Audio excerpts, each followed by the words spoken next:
Good morning and warm greetings to everyone, honorable guests from the Miriam College of Philippines, the National University of Laos, the Savannah Cat Teacher Training College, the Sovanovong University, the Singapore Institute of Management, and the University of Social Science and Humanity HCMC of Vietnam. Distinguished participants and our esteemed speakers.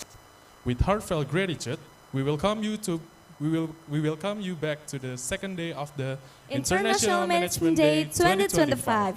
It is truly an honor for us to once again be entrusted with the role of Master of Ceremonies for today's event. Allow me to reintroduce myself. My name is Agnes Yuanita and my partner, Michael Andoyo. We will be guiding you through today's agenda until this afternoon.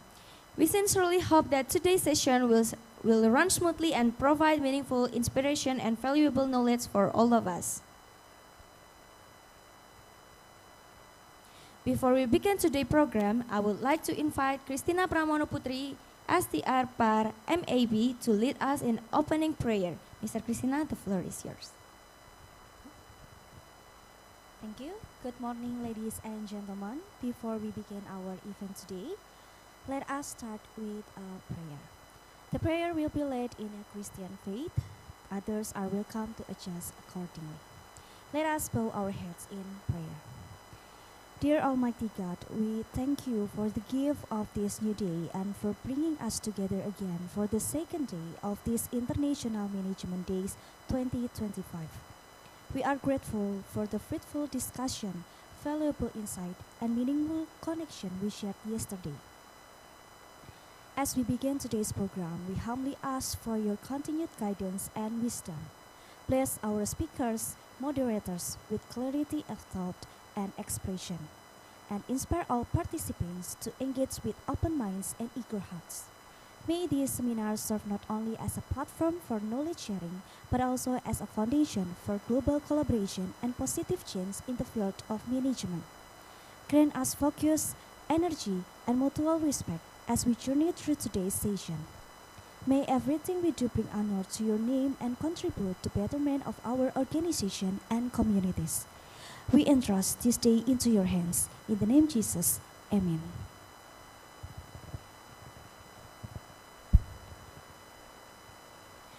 Thank you, Mrs. Christina. To ensure the smooth and orderly execution of the seminar, all participants are kindly asked to comply with the following rules.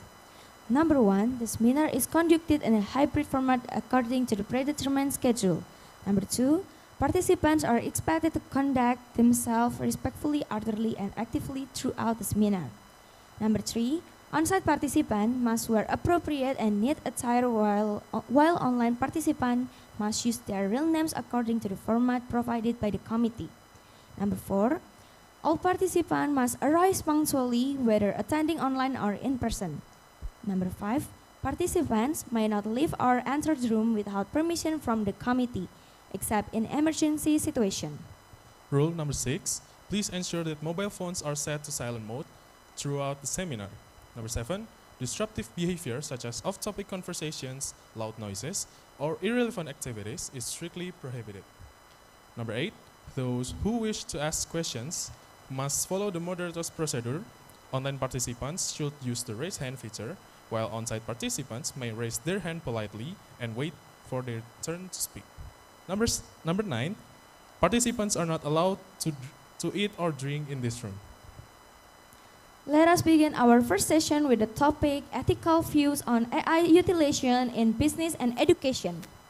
This session will discuss the ethical application of AI in the realms of business and education, balancing the benefit of innovation with ethical challenges it presents.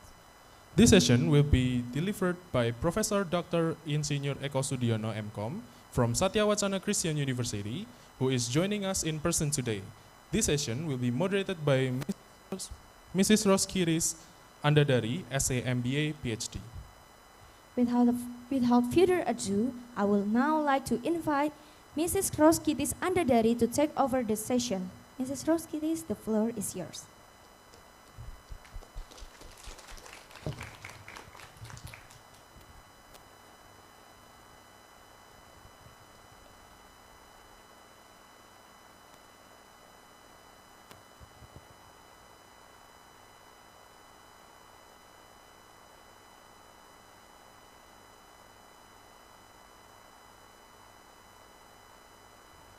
Okay, good morning everybody. We come to the second day of international seminar held by Department of Management Universitas Kristen Satyawacana. And in the first session, we will discuss important topic and timely. It's very related with our daily life, because we know that AI is very widely implemented in our work and school. The topic we will discuss this morning is about ethical views on AI utilization in business and education. As we know that AI become part of our daily life, it raises several questions that need to be addressed. How we protect the privacy of the user, and how do we keep the fairness and integrity, and also how we can use AI to support our activities. To help explore this complex and important question, we are honored to have a speaker who bring deep knowledge and understanding, and also because he has long experience in these matters. I would like to invite Professor Eko Setiono to come forward.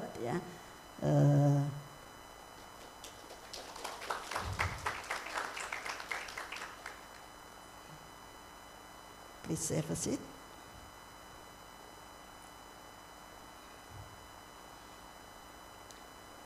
Before we come to the presentation, please let me introduce the speaker for this session. I would like to ask Professor Eko that I will not read all the CV, but only emphasize several points. Professor Dr.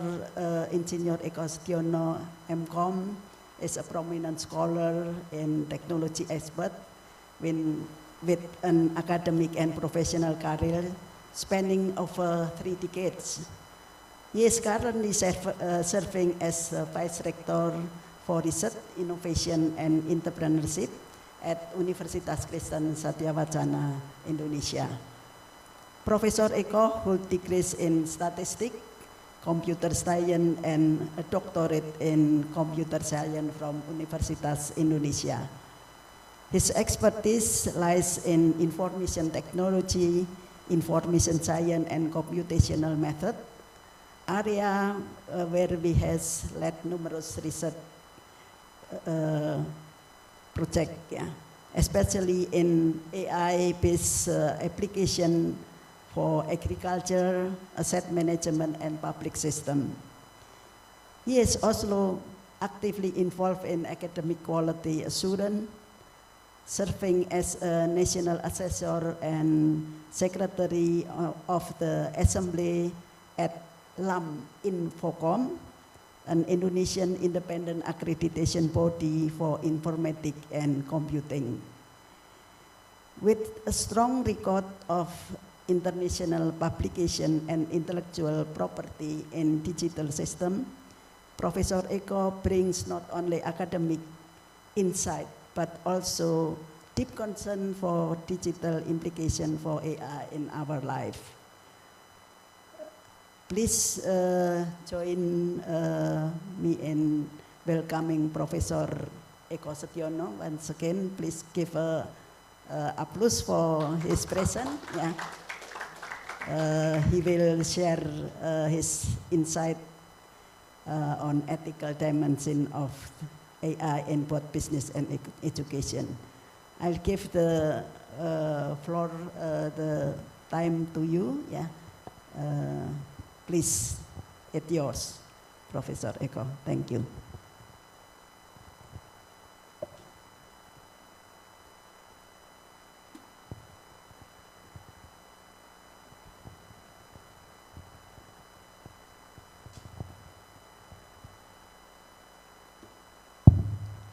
Okay, thank you, Ibu Roskitis. Excuse me, I will stand up. Good morning, everyone, inside or online. Yeah, I'm very honorable to be invited in this event, and but give me apologize, but while my English is not so good, I will use English Indonesia like this, because sometimes freezing my tongue. So excuse me if any stuck in my talk. So now I will talk about ethical view while using technology or using AI. Why? It is very important because AI now is using very spread in community. Maybe there will crash or conflict between others. So we must have clear conduct, how to use the technology, how to use AI in our life. Next.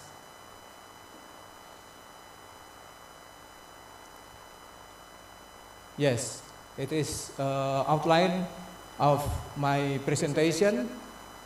First, I will talk about AI in the past and the present, and then focus in ethical view in business and ethical view in education.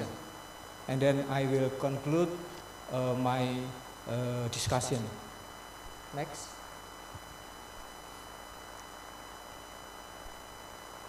So, what is your perception while you look at this picture? Yeah, maybe anyone exciting? Whoa, very huge progress. Yeah, many invention in computer science and in AI. I stand in here. 1980, study about statistics and computing. So I'm also study about Hopfield neural network and parallel processing. It's my field study. But up to now, many things I have to, so I not focus in deep in AI. But as a scientist, I still follow the progress in computer science and especially in AI. So you can look at this timeline. It's called winter. Winter is not just weather, but like no invention in this era. Two first winter and second winter. It is like stop the invention. But after that, it's very fast, very sophisticated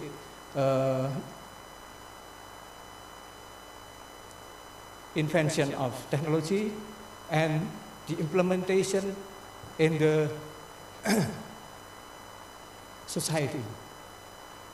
So you can look at every year, every decade. It's about AI. I will focus in here. 2020, it is regulation and ethics about using of AI. Because in this era, using of technology is very spread. So as the technology, it have a knife with two sides, yeah, good side and bad side.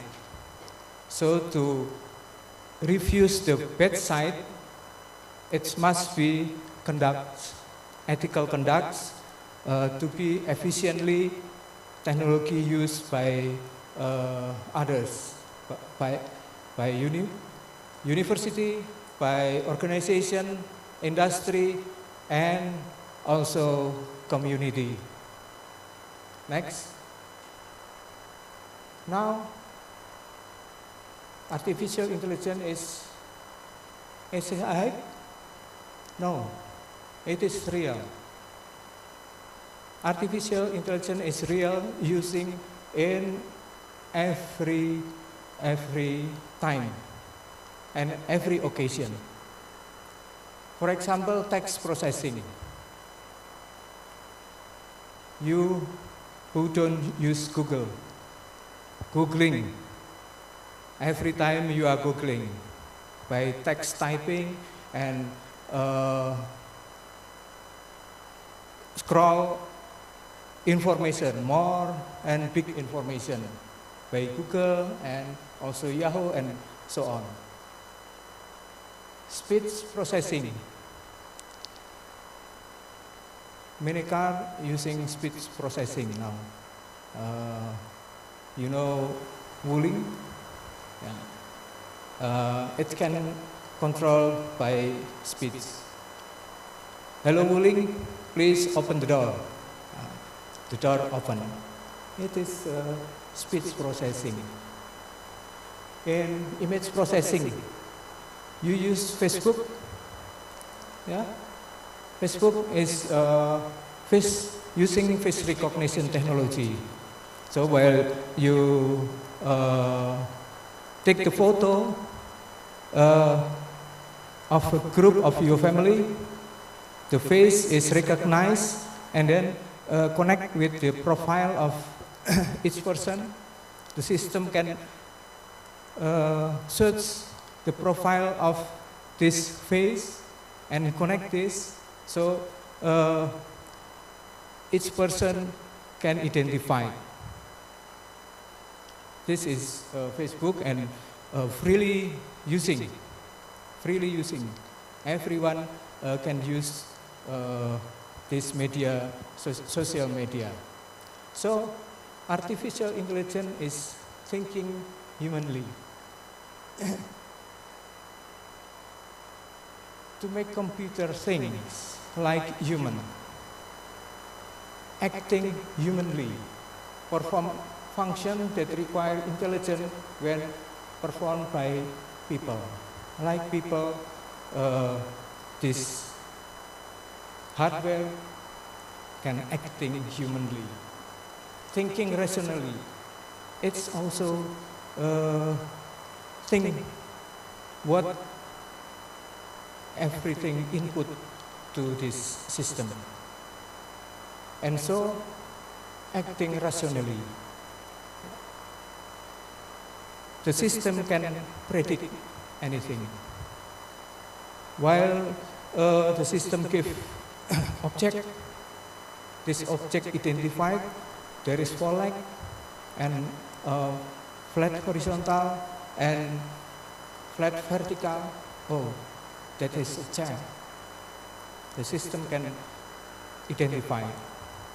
Where the flat just horizontal, and any like or no, like the box, oh, this is a pen.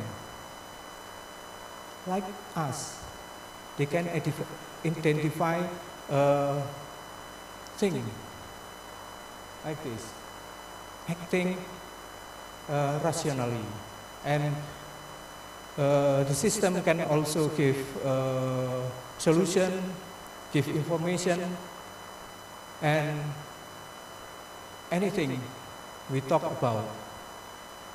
Next. Here, while you talk about programming, computer program, it can be classified between automation and artificial intelligence. What is the difference? Automation is a program to control object repeatedly with single task. For example, while you go to Coca-Cola industry, whoever come to Coca-Cola, yeah, I ever come many times. There are object, yeah, arm to take the cap, put it on the bottle and press. Then the bottle go. The next bottle take the cap, put on the bottle and press, and so on. The task is doing repeatedly. That is the program for automation. But artificial intelligence is randomly doing by the system can learn, yeah. The system can learn from the response to the system. Yeah. So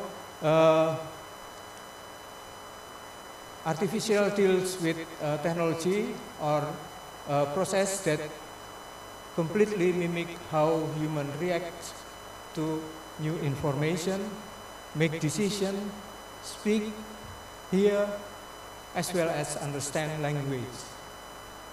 It is very sophisticated of using artificial intelligence. Next.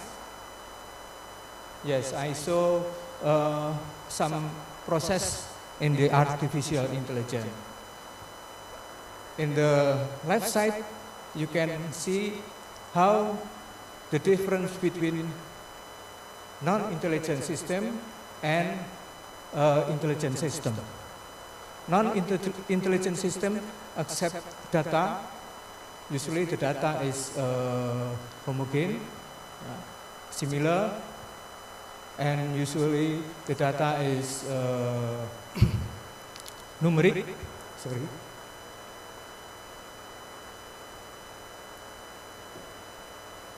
And the data is processing in the system, then it gives information. For example, the system about the situation in here. Yeah. Everyone take the weight. Yeah. All the person have weights in kilogram maybe, and it's processed by averaging like this. So the information is average weight of the audience in here, and it's also can conclude the weight is normal. The normal weight for Indonesian is about 50 to 60 kilogram, like this. It's non-intelligent.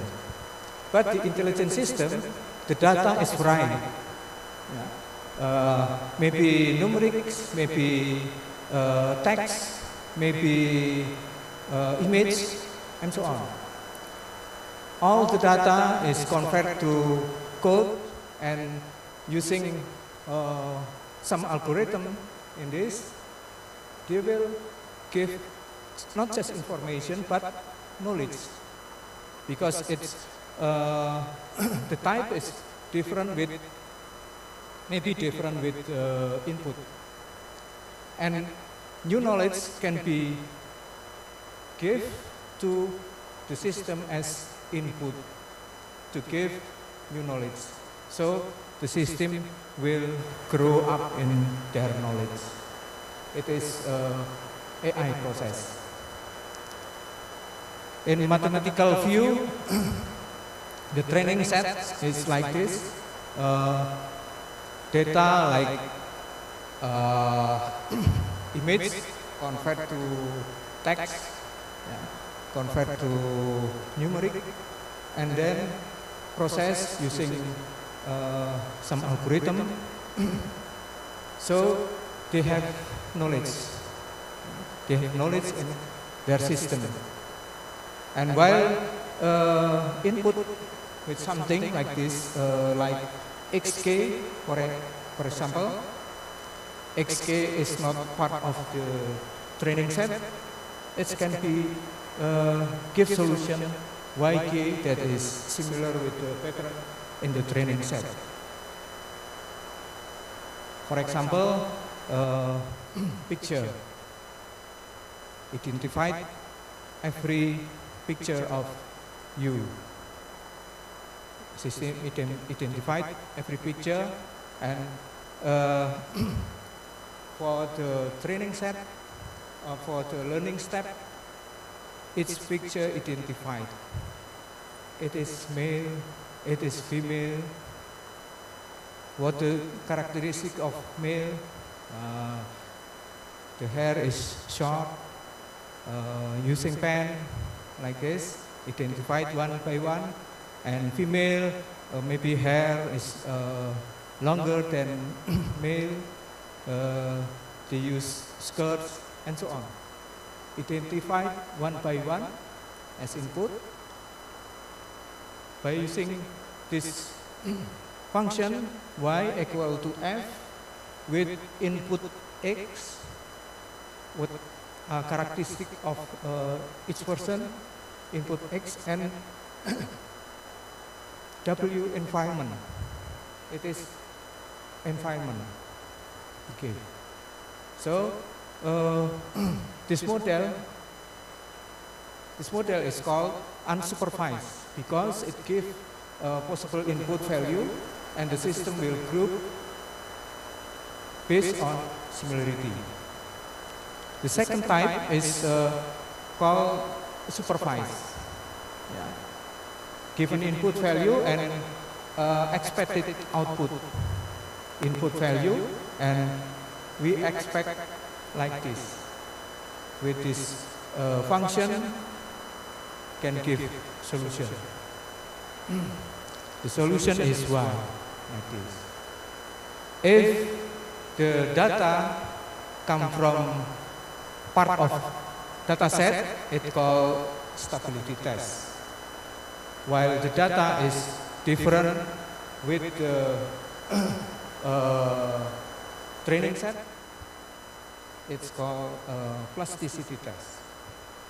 While the system is pass with stability test and pass with the plasticity test, it's okay to use. Like this, the process in AI system. Next. Many terms about AI. Yeah. We know about artificial intelligence, and then maybe you also know about machine learning and also deep learning.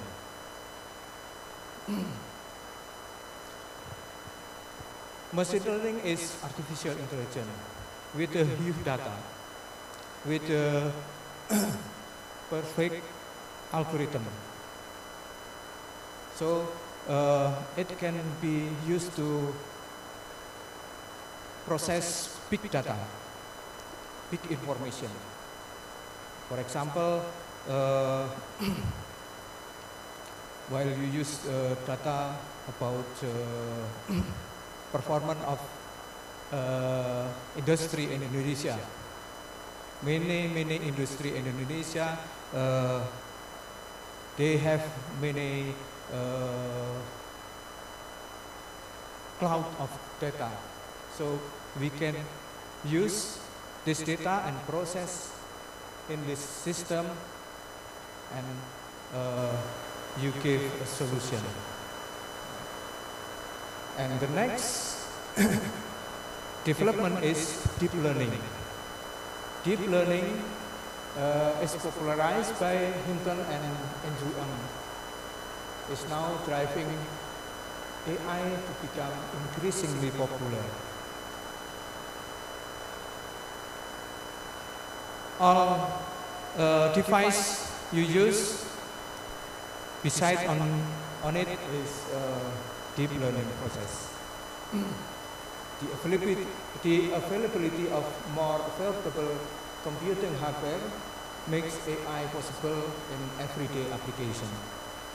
Because processor is very sophisticated. Yeah. Sophisticated, but the volume is small. So using gadget like this processor is very sophisticated, supported by cloud process, so it can be used to any solution, maybe Siri, maybe suggestion. What you will do now, you can ask with this device. What will you learn? You can ask. And also, what meal will you eat this afternoon? You can ask to them. It is our friendly things, yeah. Not like your friend. It is very deep to your friend. Yeah. Yeah. Because it is deep learning. Yeah. So deep learning is a form of machine learning. Has become very popular now. Yeah. Next. It is a taxonomy of artificial intelligence. The core is here, learning system and AI enabler. Learning system, for example, deep learning and reinforcement learning. While AI enabler, big data system, like this. AI acceleration hardware. Using this core, any application can develop and depend on this core. Machine vision and sensing with the camera or CCTV, it can identify object, vision and sensing, and then predicting and decision making. What meal I must eat this afternoon? There is information. This device have learned many information about meal, about things you can eat. So it can give a suggestion to you what meal better to eat this afternoon. And then acting and automating. Yeah? Acting and automating. For example, the arm of the machine. Yeah? Natural language processing. You can talk to the device, and the device do action with your talk, respond your talk. And intelligent capabilities. It's also all of intelligence capabilities. You can see the applications around the artificial intelligence. So it can be classified to be AI system, you know, expert system. Maybe expert system for the doctor. Yeah. The knowledge of the professional doctor transform, convert to the system. So the system can diagnose your illness and give suggestion how you must do for your illness.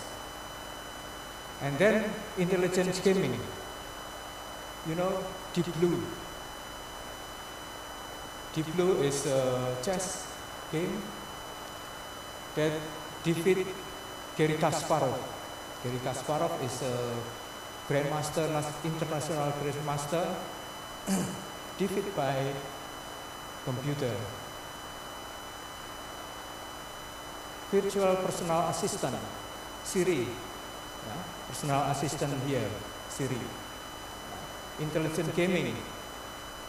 And also AI enabler, with the big data. And robotic and brain machine interface. It's around the artificial intelligence. Yeah? Oh, any trouble with the TV? In the left side of the picture, you can see the subset of the artificial intelligence. Artificial intelligence is all about the system, and the subset is machine learning, and the core is deep learning. Yeah. The algorithm is like convolution neural network. Next, it is some example of using artificial in any field. Agriculture. The farmer can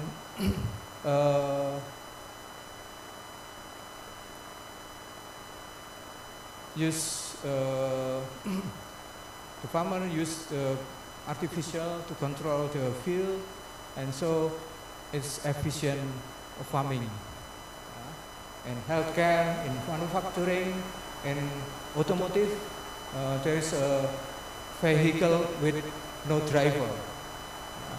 It's called autonomous car. In social media, as I said before, and also in financial service. It can be used to maximize and efficiently use in financial services. This is some picture. The interesting picture is here. The doctor, internist, using the AI to search the body of the patient. They not touch, but they use the device to control device in the inner of the body of the patient. Very interesting. Next. So, this is a warm and hot discussion everywhere about chatbot or ChatGPT. Fairly, I am also using ChatGPT to create this presentation, but I modified, not just use it, but just to create the idea. ChatGPT is very helpful to create the idea. You can use to start your idea while you write your scriptsy or thesis. Just blow up the idea, and then you can run with some solution. First time chatbot is Elisa. Elisa is created by Joseph Weizenbaum. In 1966, in 1966. In there, Elisa gave the what Elisa effect. Yeah. People's tendency to falsely attribute human characteristic. So they have new perception that AI is cleverer than human. Very upset. Machine can be cleverer than human. This is two sides of chatbot or Gen AI. The left side is current in domain traditional machine language. Yeah, it can do for predicting of trading, dynamic pricing engine, while your factory produce something, how much I must sell this product. You can predict using this algorithm. Ad spend optimization, demand forecasting, how much product I must produce. Okay. So I don't need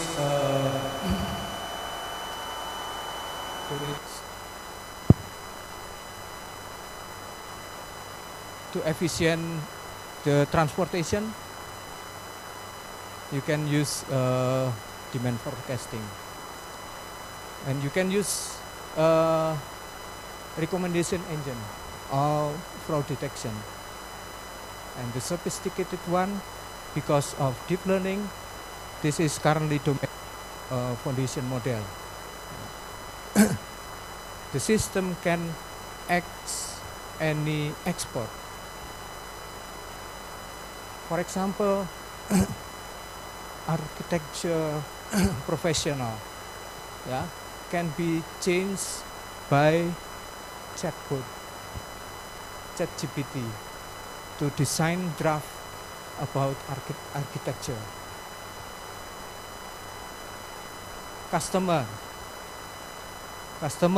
can facing the chatbot to choose what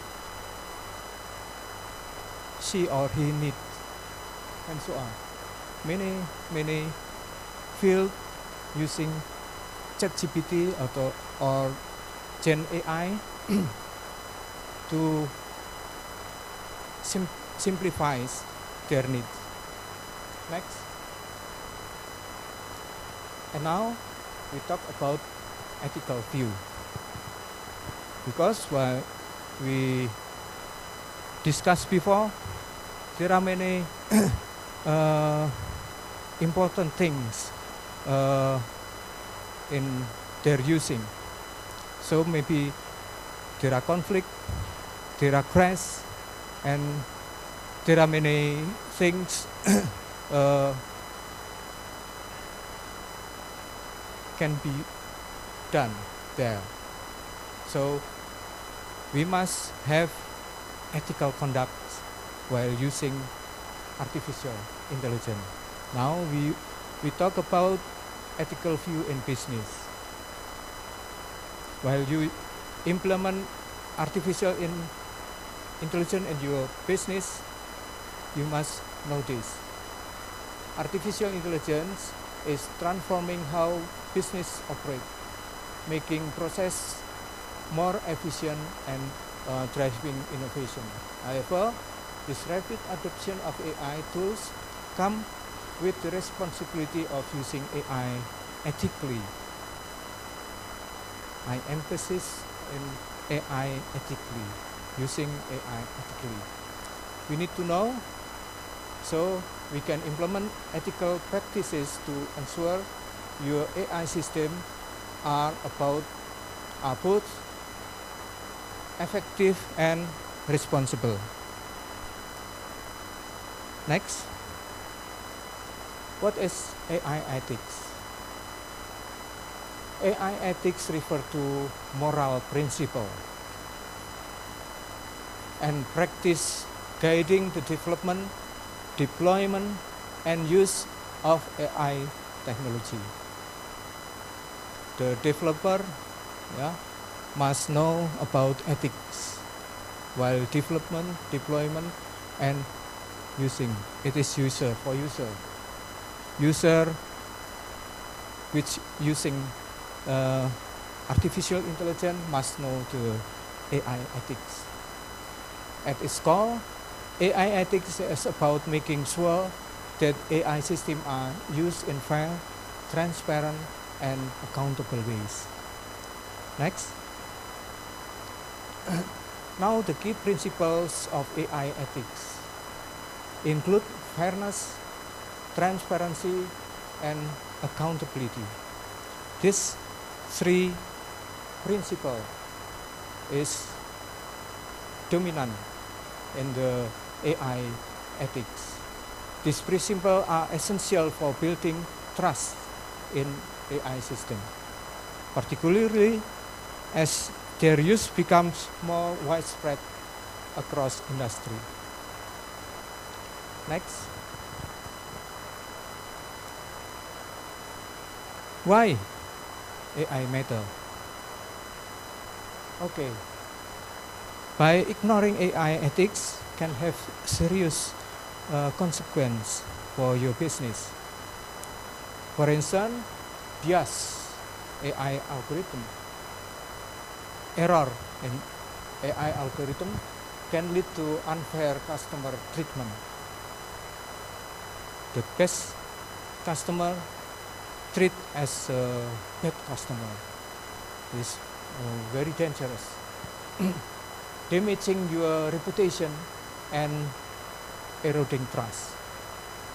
Your business will stop because of bad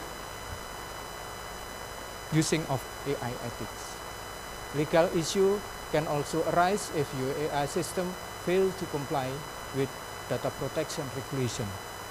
The data protection regulation is in general data protection regulation. On the other hand, embracing ethical AI can enhance decision-making process, improve customer experience, and contribute to long-term business success. It is we need. Ethical AI practice help business avoid potential pitfalls while ensuring that AI technologies are used responsibly and effectively. Next.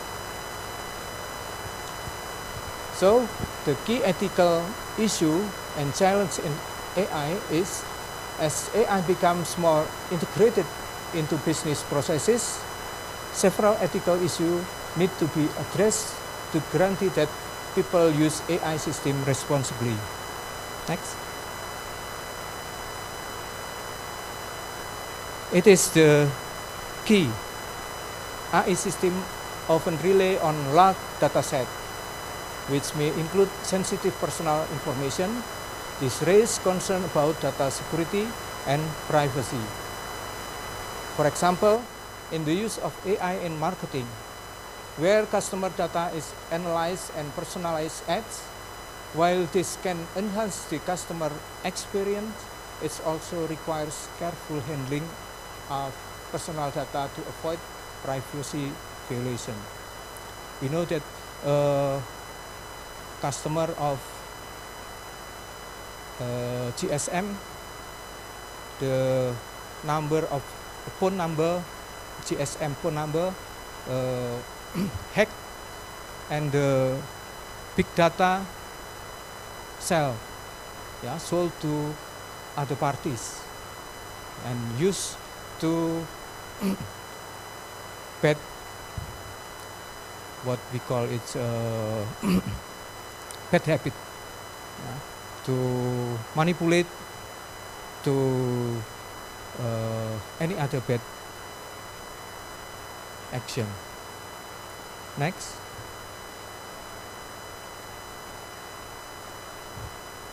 The next key is fairness in AI.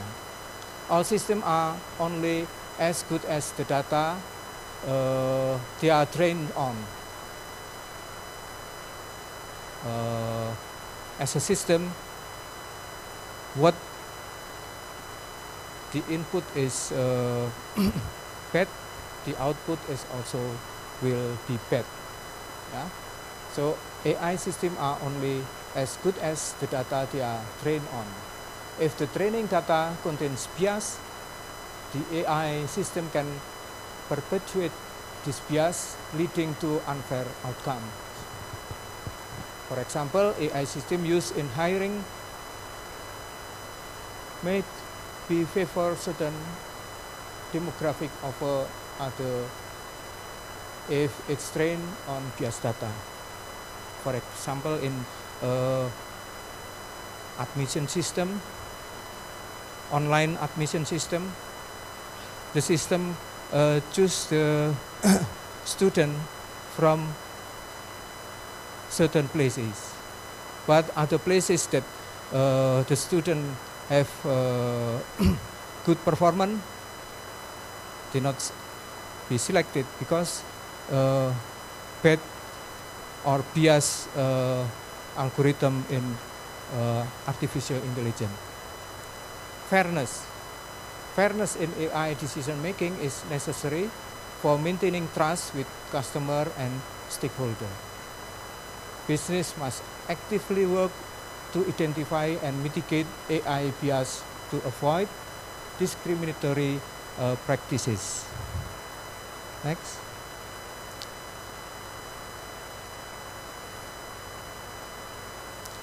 Explainability and transparency.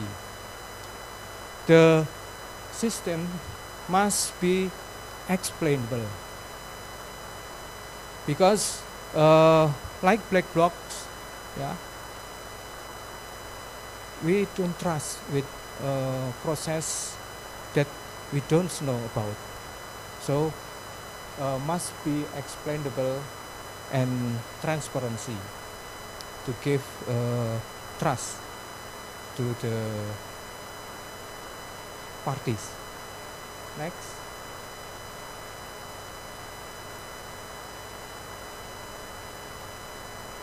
Next, about accountability and responsibility. Yeah, about accountability and responsibility.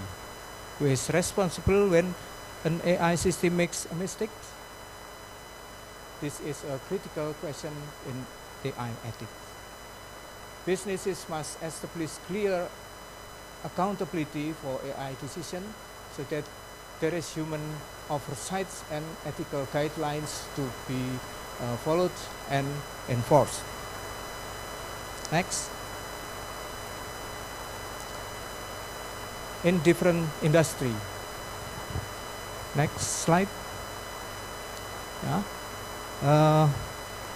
Implementation in different industry. Yeah.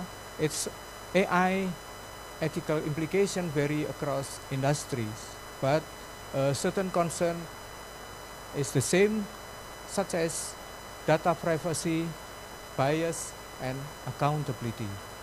Next.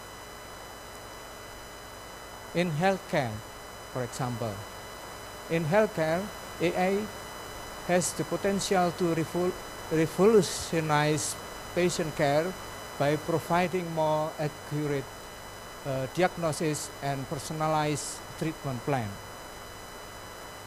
It is very helpful in healthcare. Next. In social media and customer experience. AI is widely used in social media to personalize content, moderate comment, and even detect fake news. However, this application raises ethical challenge, particularly around privacy and content moderation. For example, AI-driven content recommendation on platform like LinkedIn. Okay, user engagement, but also raise question about how personal data is being used. Right? And cyber security, yeah, also play an important role in cyber security. Yeah. Faster. Next. Generative AI or chatbot in business. It is also becoming increasingly common in customer service and content creation. Next. So how you develop and implementing ethical AI framework? Yeah. First, identify ethical principle. Second, involve stakeholder. All stakeholder involved in developing ethical framework. And the third, set clear guideline. This guideline will use to conduct all parties using artificial intelligence. Next. Many effort in implementing responsible AI. Yeah. Some of this is regular audits. You must do the regular audit to be comfort of the performance of the system. The second is employee training. Always train about AI ethical conduct. And then transparent communication. And other is continuous evaluation and updating of your AI system to be the better performance in the use of AI system. Next. The role of stakeholder of AI ethics. Ethical AI development requires several key stakeholders. It's contributing to ensure that AI system align with social values and company goals. It is very important conduct with social value and need to the company goal. Please. The stakeholder is business leader. Next slide. Business leaders, AI developers, and cross-functional team that consists of many professionals like law, ethics, professional and technology, and so on. And the fourth parties, next slide. There are four parties, and the fourth is legal and compliant professionals. It's control the use of AI system to match with the legal. Next. The future of AI ethics, I think it is very important. As AI technology continues to advance, new ethical challenges and AI regulation will emerge. Business will need to stay ahead of this trend and proactively address potential risks. So we must always upgrade our ethical conduct. Next. Businesses must anticipate this challenge and develop strategies to address them so that their AI practices remain ethical as technology evolves. While technology is developed, so there are many ethical conducts to be upgraded. Next. Now we talk about ethical consideration in education.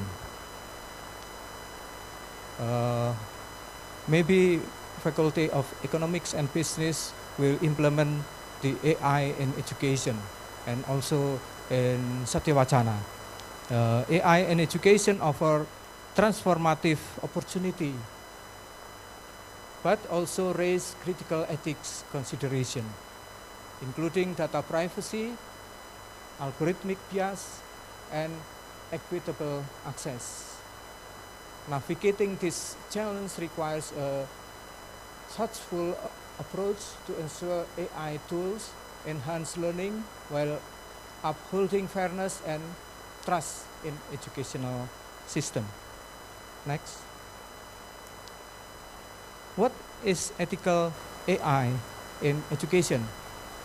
Ethical AI in education means designing, using, and managing AI tools in a way that puts people first, focusing on fairness, transparency, and the well-being of student and educator.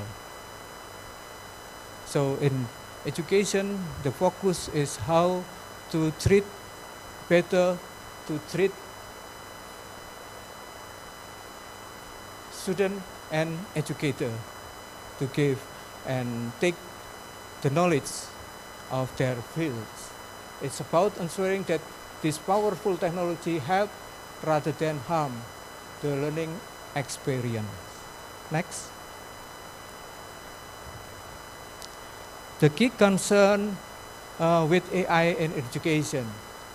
The key ethical concern with implementing AI in education include potential bias in decision making, threat to student privacy, lack of transparency, and the risk of reliance on automated system. Next. First, bias and fairness in AI algorithm. As we talked before, bias in AI can happen when the outcomes it produces are unfair or skewed due to a problem in the data it learned from or how it is programmed. The development of algorithm in the inner of AI is important. So, how to prevent the bias in AI? This can occur if the training data doesn't include a wide range of perspectives, if the system is poorly designed, or if societal inequality are baked into the data. For example, in education, bias could show up as grading system that favors students from specific background.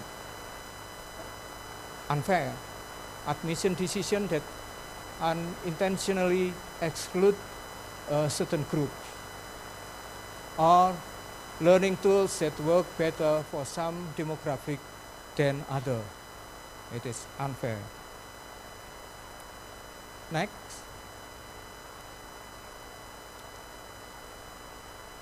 The second part is privacy and data security for students.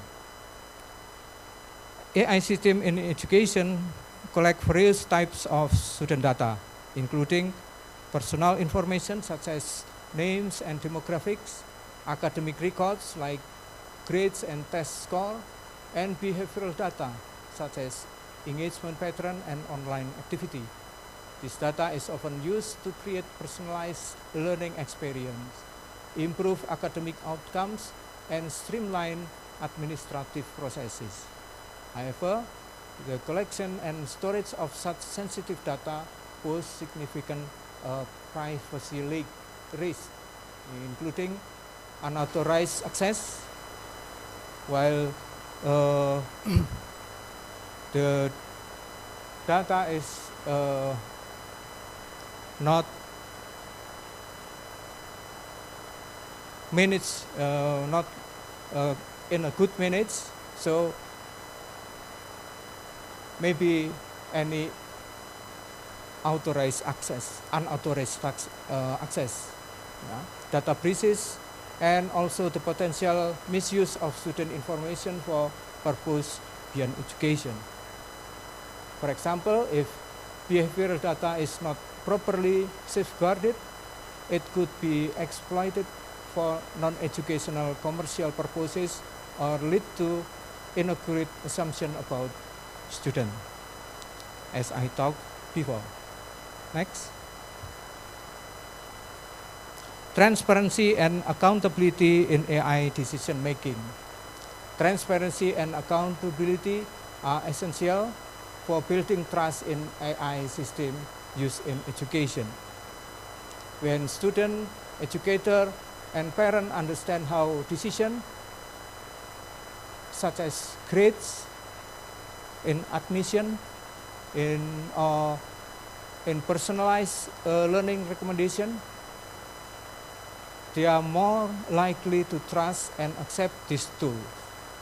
Transparency involves providing clear explanation of how AI process data and reach conclusion, allowing user to assess the fairness and accuracy of the system. Next. The benefit of the ethical in education, ethical AI in education. Ethical use of AI in education brings numerous benefits, starting with its ability to create tailored learning experience. Each student can increase their knowledge depend on the performance of their performance. So it can be efficiently, the teacher just lead to the goal of the learning. Next. The future of ethical AI in education, involving technologies and ethical frameworks, are set to redefine education, introducing innovation like adaptive learning platform, immersive AI experiences, and advanced data analysis to enhance personalized learning. Next. And now the conclusion of our discussion. In business, AI ethics is not just a theoretical concept, it is a practical necessity for any business using AI technology. Ethical AI goes beyond avoiding risk. It's about leveraging AI to create positive change for both society and your business. Together, we can ensure AI works for everyone. Next. Now, the conclusion about AI in education. Ethical AI in education is vital for fostering fairness, transparency, and inclusive in learning environment. The key points discussed include addressing biases in AI system, ensuring transparency and accountability in AI decision making, and equipping educators with proper training. As AI technology and ethical frameworks evolve, maintaining a balance between innovation and ethics will be essential to support positive outcomes for students and educators alike. Thank you.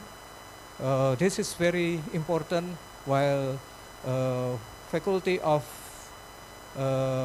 Economics and Business implement the AI for their education and also in Satya Wacana. Thank you.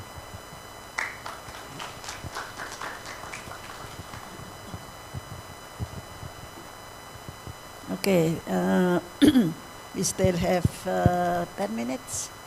10 minutes left? Okay, thank you. Thank you very much, Professor Eko, for your insightful and thought-provoking presentation. We now open the floor for question and discussion. Please raise your hand if there is one to. Okay, thank you. Please come.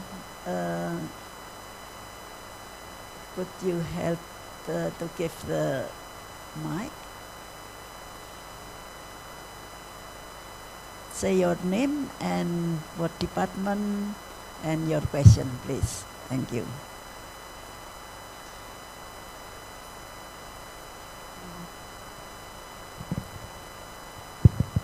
Okay, my name is Adeline Tanujaya. I'm from Faculty Economica and Business. First of all, thank you in advance for your time. I'm interested in asking question. May I? How can organization ensure accountability and transparency when deploying AI technologies? Thank you. How can organization ensure accountability and transparency when deploying AI technologies? Okay. Thank you. Yeah. So how organization ensure, yeah, and yeah. Okay. Please, Professor Eko. Okay. Thank you for your question. How to ensure that the system is accountable and transparent?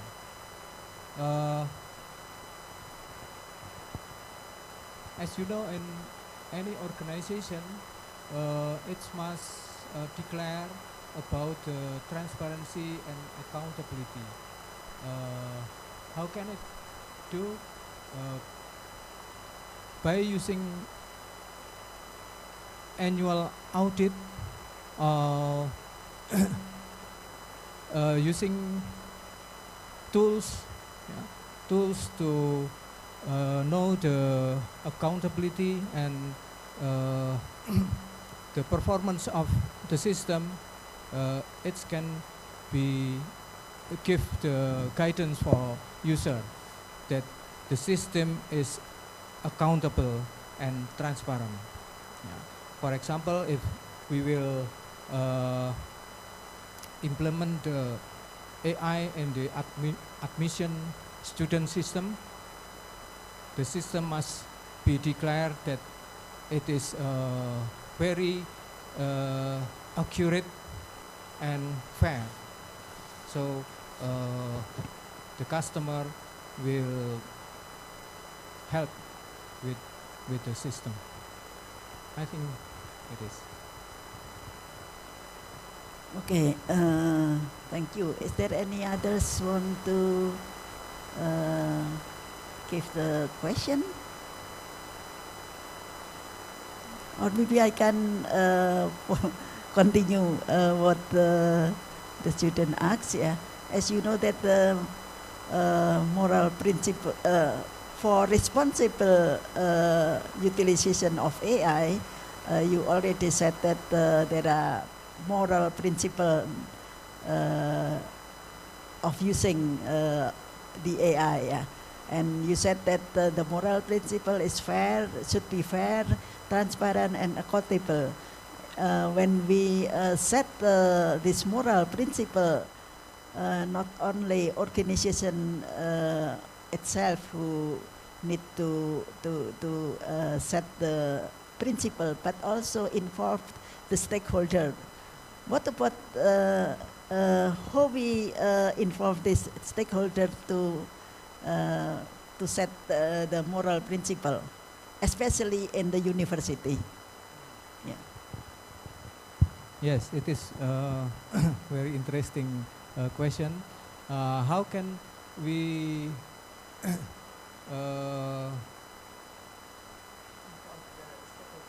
involve all stakeholder in university?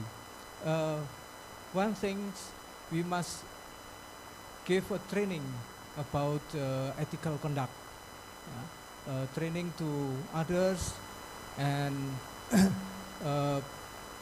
we use ethical conducts as a habit,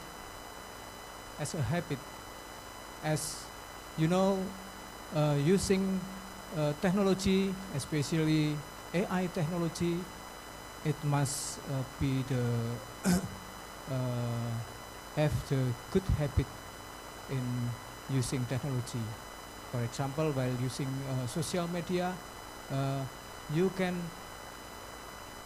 upload anything, but you must have ethical conducts in your heart, that what is upload in the social media give effect.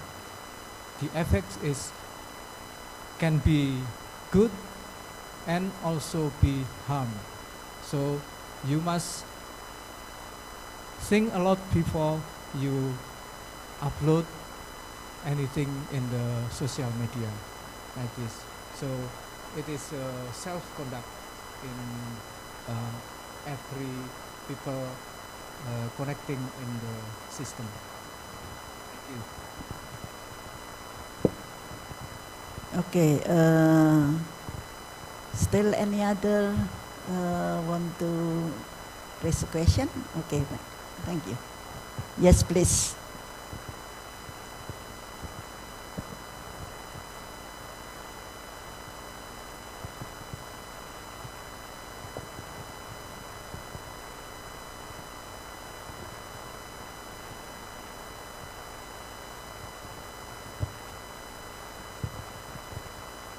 Okay, my name is Devi Cheryl.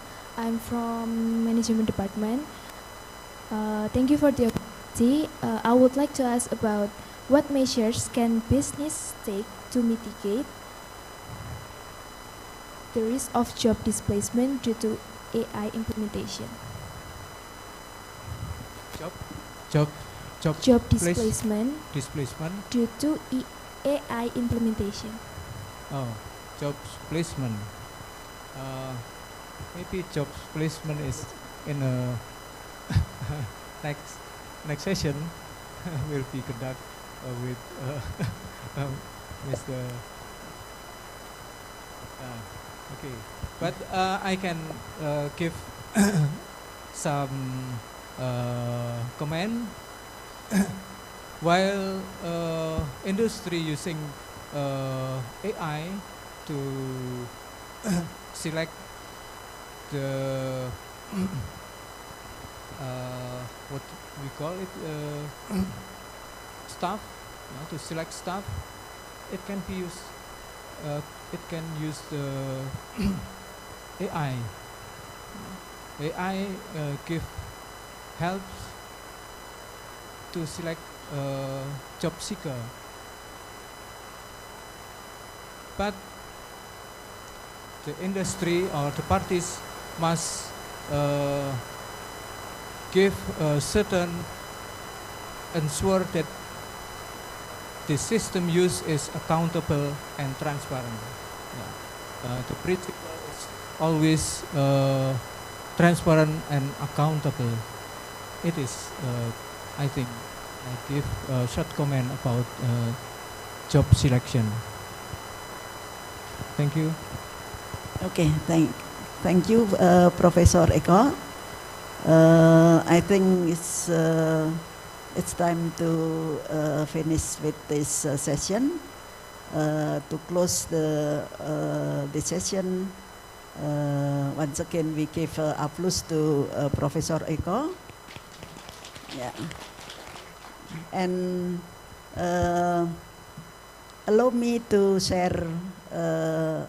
In Indonesia, usually we accustomed to end with the session with a pantun or simple poem as a gesture of our gratitude and reflection. Let me say it. Yeah, I have one pantun. Yeah. Walk along the river, the breeze is light and kind. Knowledge shared today has truly opened our mind. AI may rise fast and wide, in its scope, but let it be guided by value, vision, and hope. Okay, once again, thank you very much, Professor Eko, and thank you for everyone for the nice discussion. I will give back to the MC for the time. Thank you.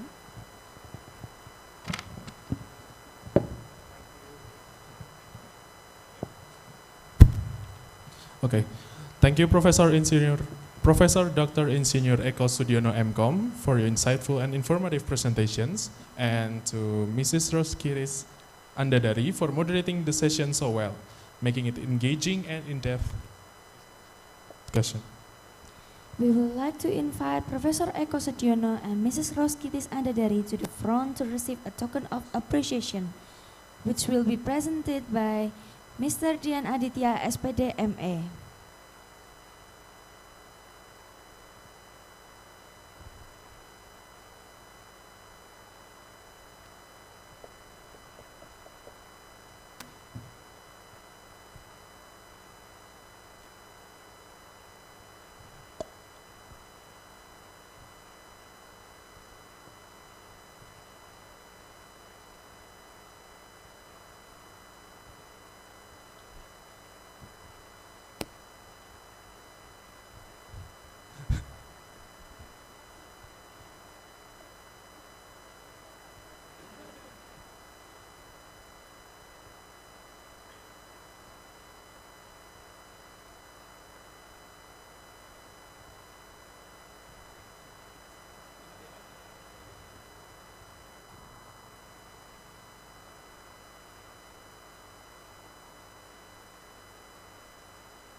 Okay, next, participants who attend session 1 are required to scan the barcode display on the screen in order to receive their certificate. You have 3 minutes to complete this process.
Okay, next, we will proceed with our second session titled Research on AI for Business and Management, which will be delivered by Professor Mark Goh, PhD, from the National University of Singapore.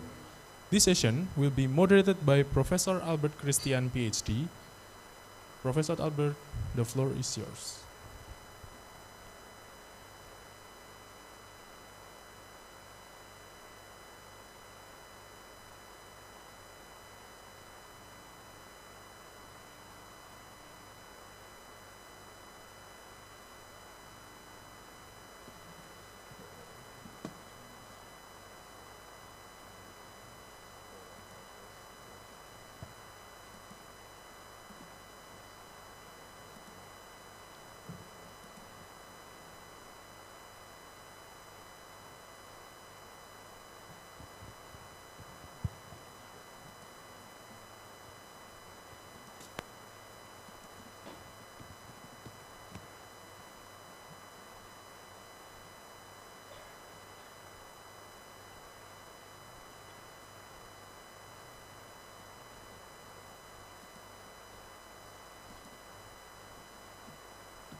Good morning, everyone.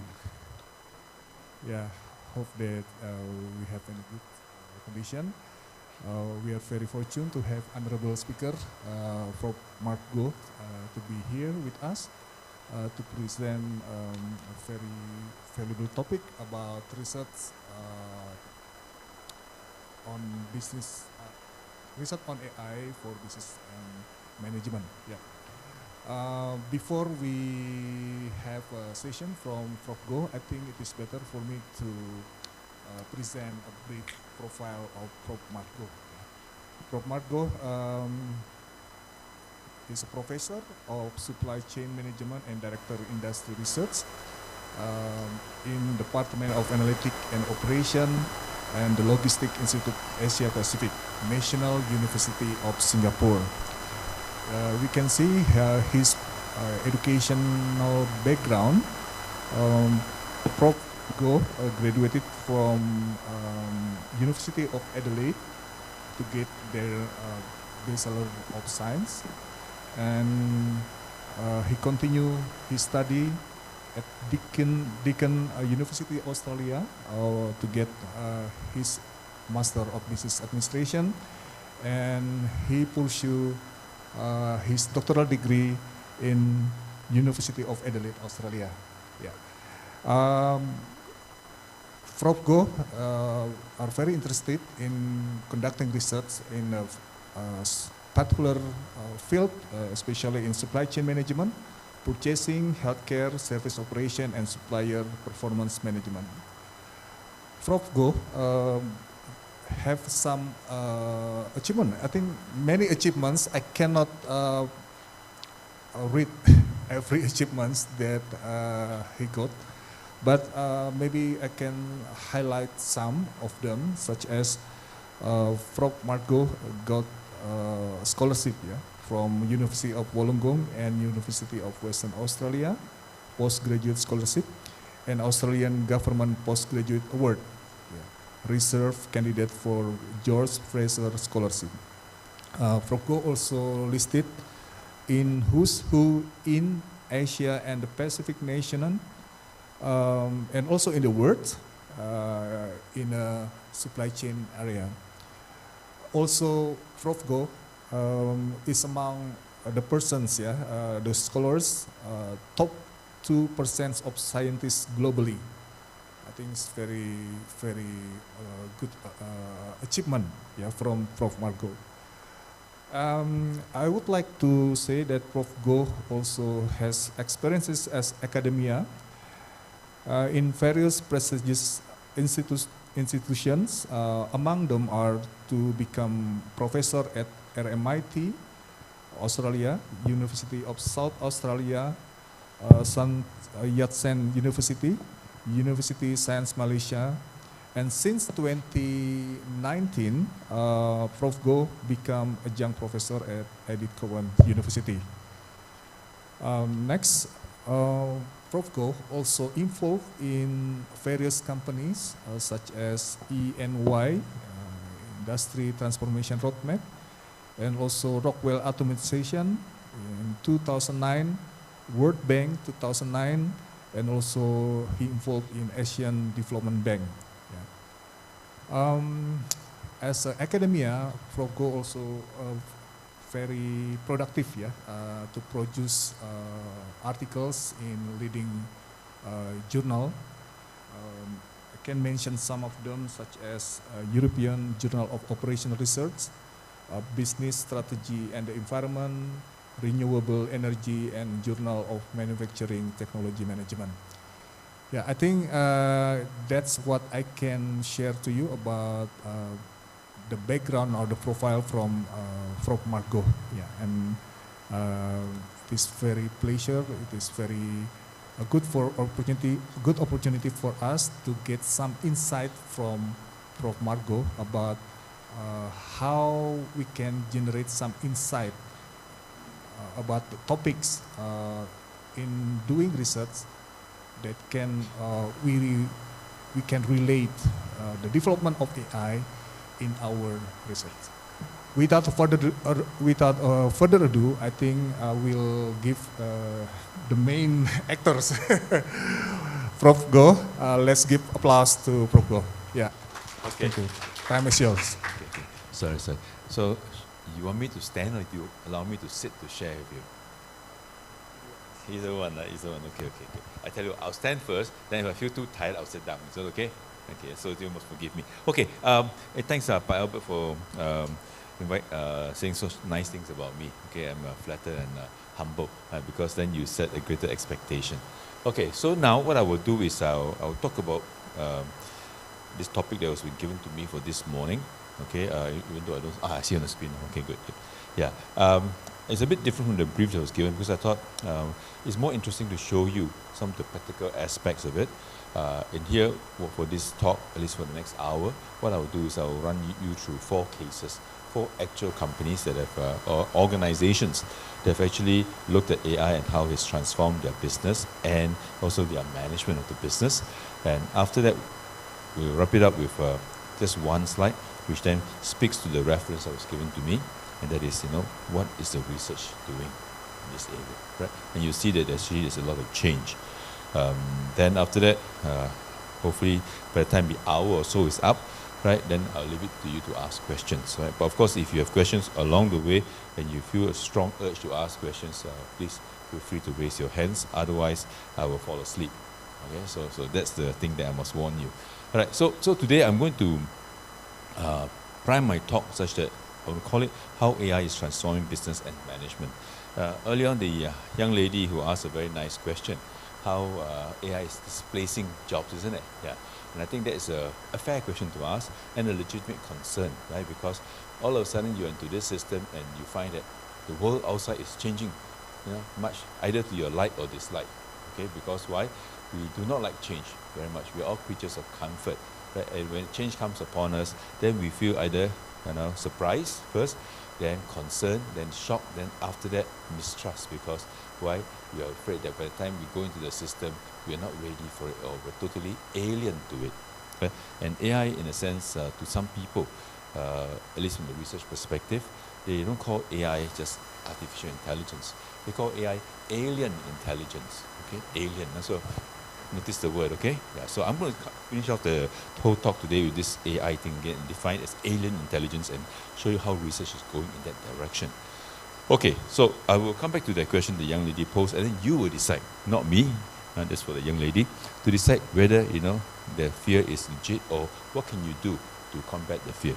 That's the first thing. The second thing is that you can be rest assured that while you as an individual is concerned about how all this change is affecting your life, I'll tell you this, companies themselves are equally more concerned.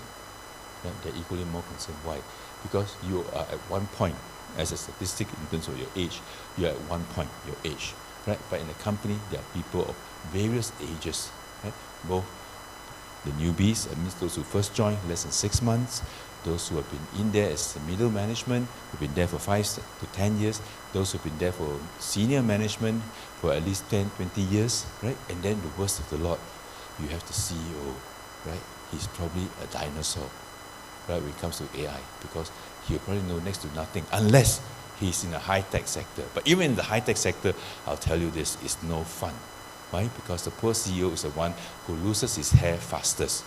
Right? Because there's just too much stress with all these new things that are coming on. Right? So, I thought the easiest way to share this with you is to make use of cases. And the cases I've curated and picked up are unique because I want to show you the very big companies, how they've bulldozed their way, implemented the AI, forced it to happen, both from the services side and also from the manufacturing side. And then I will also show you the smaller companies, that means the SMEs. Right, what have they done? And I've also cut across different sectors, right, from e-commerce, from to pharmaceutical, to social enterprise, and even to hospitality, right? So at least then you can see what happens. And some parts of it, I must thank the earlier speaker. It will also dovetail with his presentation because I'll show you how a social enterprise in particular is also crafting organization of courses, curating their courses, which are now AI-based, AI-driven. right? And that is actually now a very interesting reality because why? Many countries are doing that, right? They are forcing AI into their curriculum, using AI to teach so-called their members, their students, their participants. So we see how good or how bad it is. And the last part I wanted to share with you through my 4 cases is also the framework, right, for not so much the ethical concern, the ethical use of AI, but a framework to stop the misuse of AI, right? And I think that's important, right? Because there must be some form of policing, if you like, to ensure that AI is not abused either by the individual, by a group of people, or even by the organization, right? So much so that we don't know what is fake news. So in short, what I'm saying is that, look, even on social media, like what the earlier speaker Park mentioned about it, right? There's a need to fact check some of these things, right? So organizations have taken upon themselves to do that, right? And created a whole set of rules around compliance, right? Around compliance and monitoring and regulating, right? So that's where I'll go through. So now, before that, let me show you, okay? This one is a very nice slide. I thought I'll share this with you. Listen in. Every child is unique. They have different personalities, likes, dislikes, and along with that, their own way of learning to understand the world. Eton House recognizes this. But with over 100 schools and 25,000 students globally, how do we deliver our personalized education experience to all of our students? Our school's inquiry-based approach means children learn through exploration and discovery of the world around them. We tailor learning experiences to encourage curiosity, creativity, and problem-solving. Teachers used to plan learning experiences from scratch. It could take a whole week for me to prepare next week's materials. But now, the AI lesson planner is a game changer. Guided by my prompts, the system generates the learning experiences for us. Then, I'll use that as a base to refine and shape it closer to my students' learning goals. Now, I'm creating customized plans within a day. With this time saved, I can focus on more ways to enhance the children's learning and keep a closer eye on their development. Eton House offers a uniquely enriching learning journey for every child. But at the same time, we have to think about scale. Technology can help us expand our growth while retaining that personal touch. Don't worry. I will stop this and this and in many ways skin is cat. Every child is unique. They have different personalities, likes, dislikes, and along with that, their own way of learning to understand the world. Eton House recognizes this. But with over 100 schools and 25,000 students globally, how do we deliver our personalized education experience to all of our students? Our school's inquiry-based approach means children learn through exploration and discovery of the world around them. We tailor learning experiences to encourage curiosity, creativity, and problem-solving. Teachers used to plan learning experiences from scratch. It could take a whole week for me to prepare next week's materials. But now, the AI lesson planner is a game changer. Guided by my prompts, the system generates the learning experiences for us. Then, I'll use that as a base to refine and shape it closer to my students' learning goals. Now, I'm creating customized plans within a day. With this time saved, I can focus on more ways to enhance the children's learning and keep a closer eye on their development. Eton House offers a uniquely enriching learning journey for every child. But at the same time, we have to think about scale. Technology can help us expand our growth while retaining that personal touch. Our AI planner has been very successful in helping our educators brainstorm new ideas, especially our mother tongue language educators, because resources in this area tend to be more limited. With the help of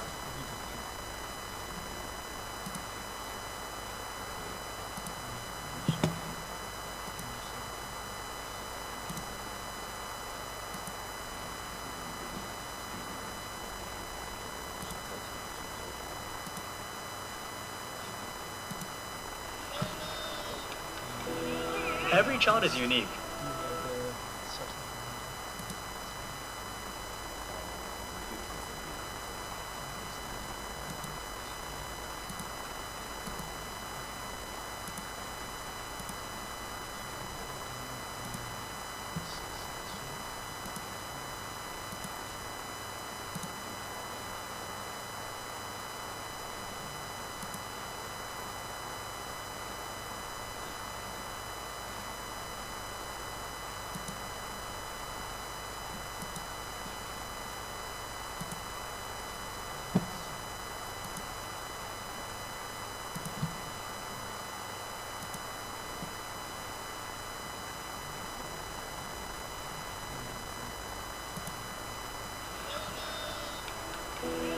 Every child is unique. They have different personalities, likes, dislikes, and along with that, their own way of learning to understand the world. Eton House recognizes this, but with over 100 schools and 25,000 students globally, how do we deliver our personalized education experience to all of our students? Our school's inquiry-based approach means children learn through exploration and discovery of the world around them. We tailor learning experiences to encourage curiosity, creativity, and problem-solving. Teachers used to plan learning experiences from scratch. It could take a whole week for me to prepare next week's materials. But now, the AI lesson plan. It works? Okay. It works, right? Oh, much better. Okay, good. Sorry, we're going to do the final and correct replay. Every child is unique. Okay. They have different personalities, likes, dislikes, and along with that, their own way of learning to understand the world.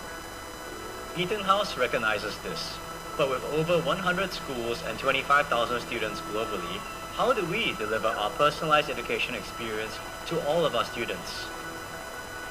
Our school's inquiry-based approach means children learn through exploration and discovery of the world around them. We tailor learning experiences to encourage curiosity, creativity, and problem-solving. Teachers used to plan learning experiences from scratch. It could take a whole week for me to prepare next week's materials. But now, the AI lesson planner is a game changer.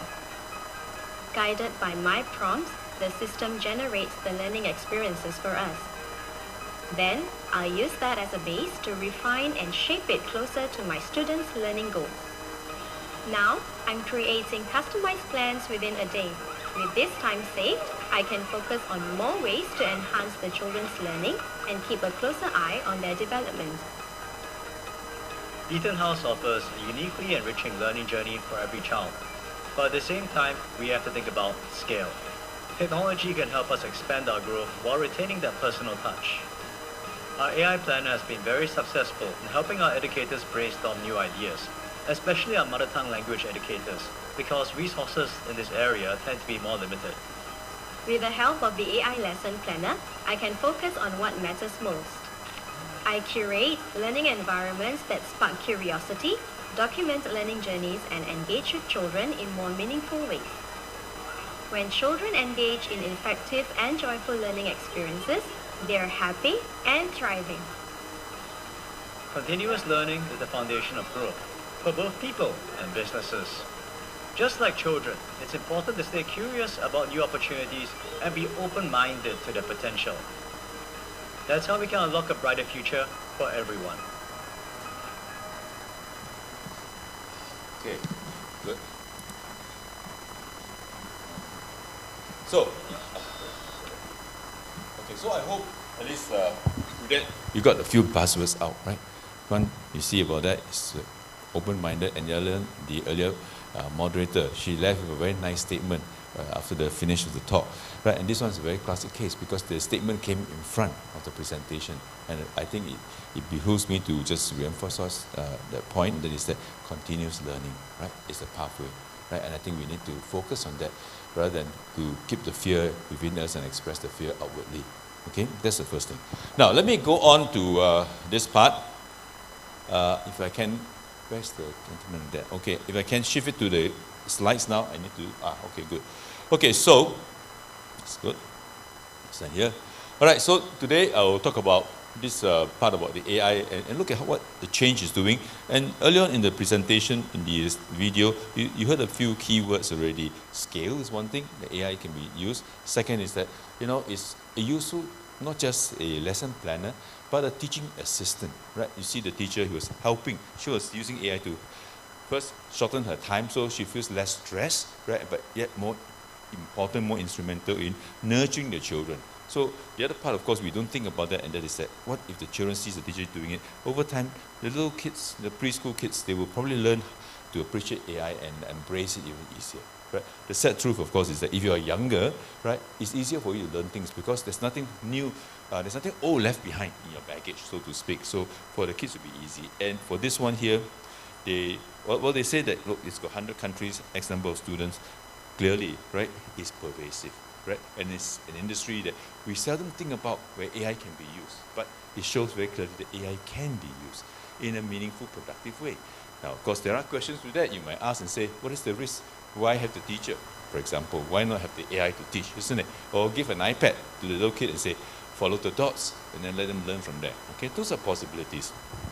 But I thought, look, through that so-called video, I want to highlight to you briefly what AI is and its relevance in today's business environment.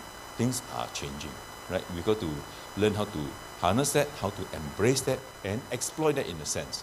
And the other one, of course, is the big question I want to leave with you before lunch today, and that is, is AI really crucial for modern business, right? Or can we do things as what we did maybe 3-5 years ago, right? You saw the video. This case is a company that did not have this at all 5 years ago, nothing at all, right? But clearly the teachers were overworked, stressed, and so on. That's why they talk about, spending more a week. Now, but of course, then you look at this and you say, okay, I don't have my next slide. Next slide. Hey, my next slide is not coming on yet. There should be a next slide. Okay, let's see again. No, it's not. Okay. But how do I get the next slide? You saw my next slide, right? Okay, this is here. Okay, let's try again. It's not coming on, huh? Coming, okay. Somehow it's a bit slow. Okay, so if you look at this whole broad area of AI in business, and I'll tell you this, okay? This is the whole big part of it. But companies actually do not understand 1/10 of what is happening. Right? They don't even understand 1/10. To many companies, okay, for the ones who are less progressive, right? They're probably in this spectrum, machine learning. You talk to a CEO of a company and say, you must use machine learning. His first question is, how much does it cost, right? Because you know why? In his mind, it's about buying a machine, especially as a manufacturing CEO. They say buying a machine, right? But actually, if you've studied machine learning, then you realize it's not about buying a machine. The term machine learning is actually a misnomer. Very sad, but true. Why? Because it's all about algorithms, right? And it's not about the machine, but somehow, for the sake of convenience, they put all these algorithms and call it analysis using machines. And hence, we talk about learning through algorithms or learning through machines. That's what it is.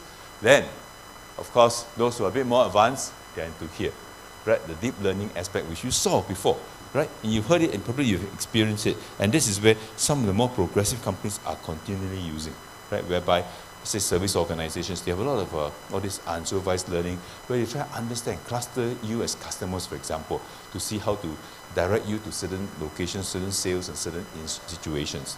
And finally, today, you hear that you're talking to all these customer service centers where you don't have a chance to engage a human. You have a voice that sounds like a human, right? And then you generate response based on your questions, whether written or verbal, right? And so that's where your Gen AI comes in. And all these parts here, if you think about this is like a space that was never existent, 5 years ago. The words like Gen AI, predictive AI, doesn't exist. Even in research, we're grappling with it and say, how do we define these things? Now, but of course, today, chatbot is a reality. And that's where one of the main concerns is, and I guess that's where the young lady's question was. The people who used to answer these chatbots, right? For example, business process outsourcing centers, the call centers, half of them are actually non-humans now, right? Because they are all replaced by systems where they understand what you ask based on the frequently asked questions, then they give you a standard response, right? And then if they cannot manage it, then they will escalate to a human. So what does it say? It says that, look, the workforce in the call centers is now twofold. One, a human aspect of it, which would have half the original size, and the non-human aspect. It means the answering machine aspect of it, right? Which then will continue to grow in scale. Why? Because the more questions you ask, then obviously the other side will learn more and faster, and then they will improve to the point where even the human cannot answer all your questions, but the system will pick up. And the beauty of it is this: our complaint always has been, right? We pick up our phone, we wait for a response, right? And sometimes the response is not what we wanted, right? But now with the system in place, guess what? It can give you the response in a very quick time, and 90% of the time is what you are looking for. isn't it? Right? So that's where the value of all this AI comes in, because it's to shorten that so-called journey or that path. Okay, so this is something that the BCG, the consultants did in 2023, because they're looking at it. And you know what? By putting this slide in, I'm also telling you something, that actually this is old already. And I see a sign down there, it says 45 hours. Okay, good. Okay. Yeah. So it is old. Why? Because predictive AI, Gen AI is a norm already in some places. And then we are progressing to other areas. So the question then is, what are the other areas? Now, the other areas here will be some parts of it where we talk about the creative arts. Right? Now, you find that, look, you take a picture, sure, you put onto AI, guess what? If you use Ghibli, you can have your nice images, isn't it? Yeah, you can have whatever form you want. So this is in advance. Now, so what does it say? It says that, look, at the end of the day, some of the developments in AI, as you can see here, unfortunately, my eyesight is no good, the screen is not that good, okay? Yeah, but there are a lot of these generators, and yesterday, our speaker from Utopia talked about all this, you don't need programming skills, which is true, right? Because sometimes you click the text, you put it in, the AI will recognize the text, and then you put pseudocode for it and generate the stuff that you want to see, right? And this is as good as you can get, right? In terms of image, in terms of video, and so on. Okay, so how pervasive is this guy called AI or alien intelligence? This next slide shows you that in every sector, right, today, there will be some touch points of AI models being used. Finance, healthcare, transportation, manufacturing, even energy, agriculture, where I was talking to yesterday, my moderator about agriculture, right? So this is where AI is used to increase the harvest yield and efficiency, and also making crops healthy. Defense is another area, smart cities, and the environment. But of course, in what aspects are they used, how are they used? And the question then we ask is, can we link it back to what you've learned, at least in terms of the value chain, right? Porter's value chain. And so this slide shows you where now AI is increasingly being embedded into a value chain. For example, in Harvard Business School, they talk about this thing called a distribution value chain, and they show you, okay, the places where AI is now being used, right, to drive the value chain in particular areas like technical development, procurement, right? And I'll show you a slide later. Another slide on procurement. Yesterday I showed you one, but today I show you another one of another company that has actually driven the procurement aspect in a deeper way, right? And the other two boxes where AI has been very useful in doing is operations and after-sales service. Operations, especially in terms of what we call preventive maintenance, right? Conditional maintenance or condition-based maintenance. Then in after-sales service is also to look at how to keep the customers happy, to actually replace things for them on a AI-driven basis. Can it work? Oh, it can't. Okay. No problem. No problem. I will do this one. Oops. I'm going to record this. Okay.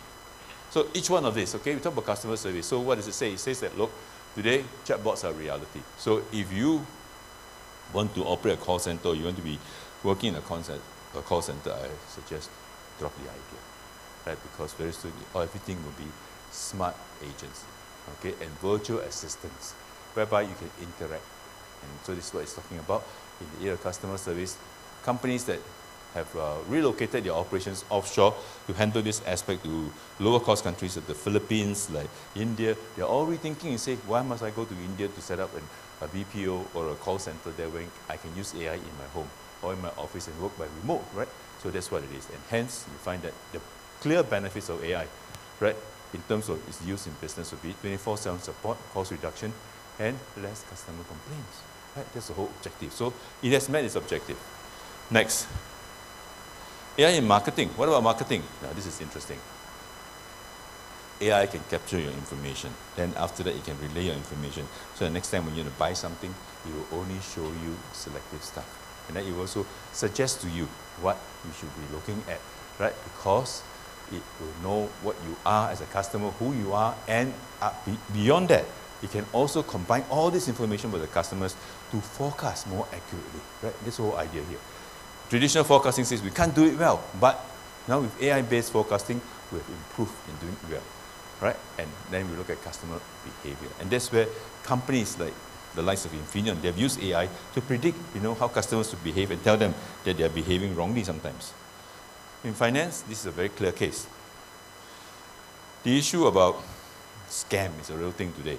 So banks, the financial institutions have looked into this and say, how do we analyze traffic patterns, call patterns, and also the, what do you call that, transaction patterns to decide and to detect patterns in fraud or fraudulent activities. So they are what we call AI-driven algorithms to make trading decisions, for example, right? And to stop certain decisions, right? And that's why you see the banks now, they see if a call comes in, right, from a certain number to a few of their customers, straight away they will do the tracking, right? Because it's all AI-driven and it's all captured in the database. In supply chain, I talk about that already, two big areas, right, where AI is used increasingly, even to the smaller players at the country level, demand forecasting to help the shippers, logistics optimization like DHL in terms of the route planning and delivery efficiency improvements. Key point, okay? Now, human resource, what does that mean? This is where we talk about selection.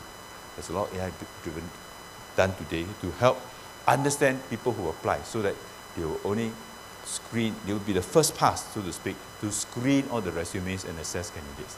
In the past, it took a long time, right, for the training and development people to screen you, and then they always have this simple statement: only shortlisted candidates will be notified. And usually you find that even if you're notified, it's not immediate, it's about at least 2 weeks or so. But today with AI, no issue, right? In a matter of minutes, you probably have your pool of potential shortlist candidates ready. Employer engagement. Okay, this one is interesting. Where I work currently, we already have an AI-driven platform to enhance employee experience. Right? Not just in terms of learning, but also in other aspects of insurance that we take with the organization, for example. It's all driven by AI platforms. Right? So in NUS, in Singapore, we call it AI mode, right? Because it's the AI who knows more than the human resource business partner. Right? So that's what this is. Now, manufacturing. Earlier I mentioned about predictive maintenance. This is what it is. Right? It's now a lot about this. Why is AI useful? Because it'll tell you, look, if you buy this equipment from some country A, right, the need for maintenance will happen 2 weeks earlier than you buy the same equipment from country B, right? Because it's all information collected that you can find out the mean time between failure of all these things based on historical data, and then you can schedule accordingly, right? So that you don't have all the necessary breakdown. Beyond manufacturing, of course, is that, for example, airlines. One of the big issues for airlines is when do you take the plane off the flight pattern, the flight path, and bring it in for maintenance. The last thing you want is to have a plane to be stuck, right, on the tarmac on an airport, right? So that's where you look at quality control, right? The QC, automated inspection and detection, what I call that, detection, fault detection, sorry. Now, healthcare, this is the best. Most of us will agree with me. And that is that when you go and see a doctor, usually you spend hours queuing up just to see a doctor. And your frustrating part is this. You spend 2 hours waiting to see a doctor, and you see a doctor for 2 minutes. And then the last part, you pay so much more, right? After 2 minutes. So you don't know whether you're going to feel happy or sad. But the truth is this, I'll tell you. When you see the doctor for the 2 minutes, you're actually placing a lot of pressure on the doctor. Because you know why? The doctor may not know your exact symptoms half the time. So he's also doing a guessing game. And so you know what these doctors do? Now, when they see your name comes through the system, in the electronic system, they look at their history, then after they press a button, assist, right? And the AI will generate and say, this person, this is what the nurse has screened, this is what he or she has presented the symptoms, then the system will tell you, we think the patient is suffering from potentially this. 3 possibilities. Then the doctor will look at this, see the patient now, and then check and test. And once he check and test, say, oh, among the 3, the likelihood that the first disease, the first sickness is the greatest, then he'll prescribe the thing. Because why? The doctor is no more the first front line, nor is the nurse. The doctor is the confirmatory test to check, to validate that truly the patient is suffering from that. That's the first thing. And the other part of healthcare is this. Hospitals do not want one thing. What is that? Too many patients crowding at the hospital, right? First, it's bad for image.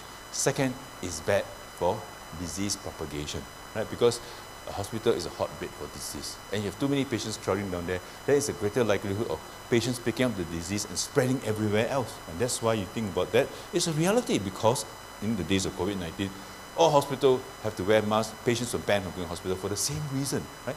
So what do these doctors do now in the hospital context? Hospitals actually are actively trying to promote what we call telemedicine. Now with telemedicine, it is possible because why? When your name is registered in the system, the AI comes into inform the doctor, this is what you saw the doctor, or what the patient saw the doctor previously, then you can actually then look at better patient care, right? Without even having to see the patient, right? Without having a doctor see the patient. You can actually understand the condition of the patient through a monitor, through a computer screen. And that's why this thing called telemedicine is becoming a big thing, right? For example, case in point, in Australia, during the days of COVID, patients cannot see doctors, right? But there were more patients seeing doctors during COVID. Why? Simply because they were all practicing telemedicine, right? And that's why the Australian government was very happy. They pushed it through and said, look, let's go for the AI-driven part, the system for personalized treatment, and the duration for telemedicine is now longer than the face-to-face visitation. In short, you don't have to wait 2 hours at the hospital.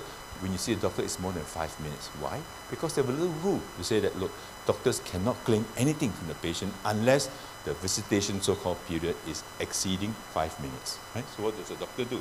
Constraint optimization. The constraint is 5 minutes. You put it at the constraint, minimum 5 minutes, and it's recorded also in the system.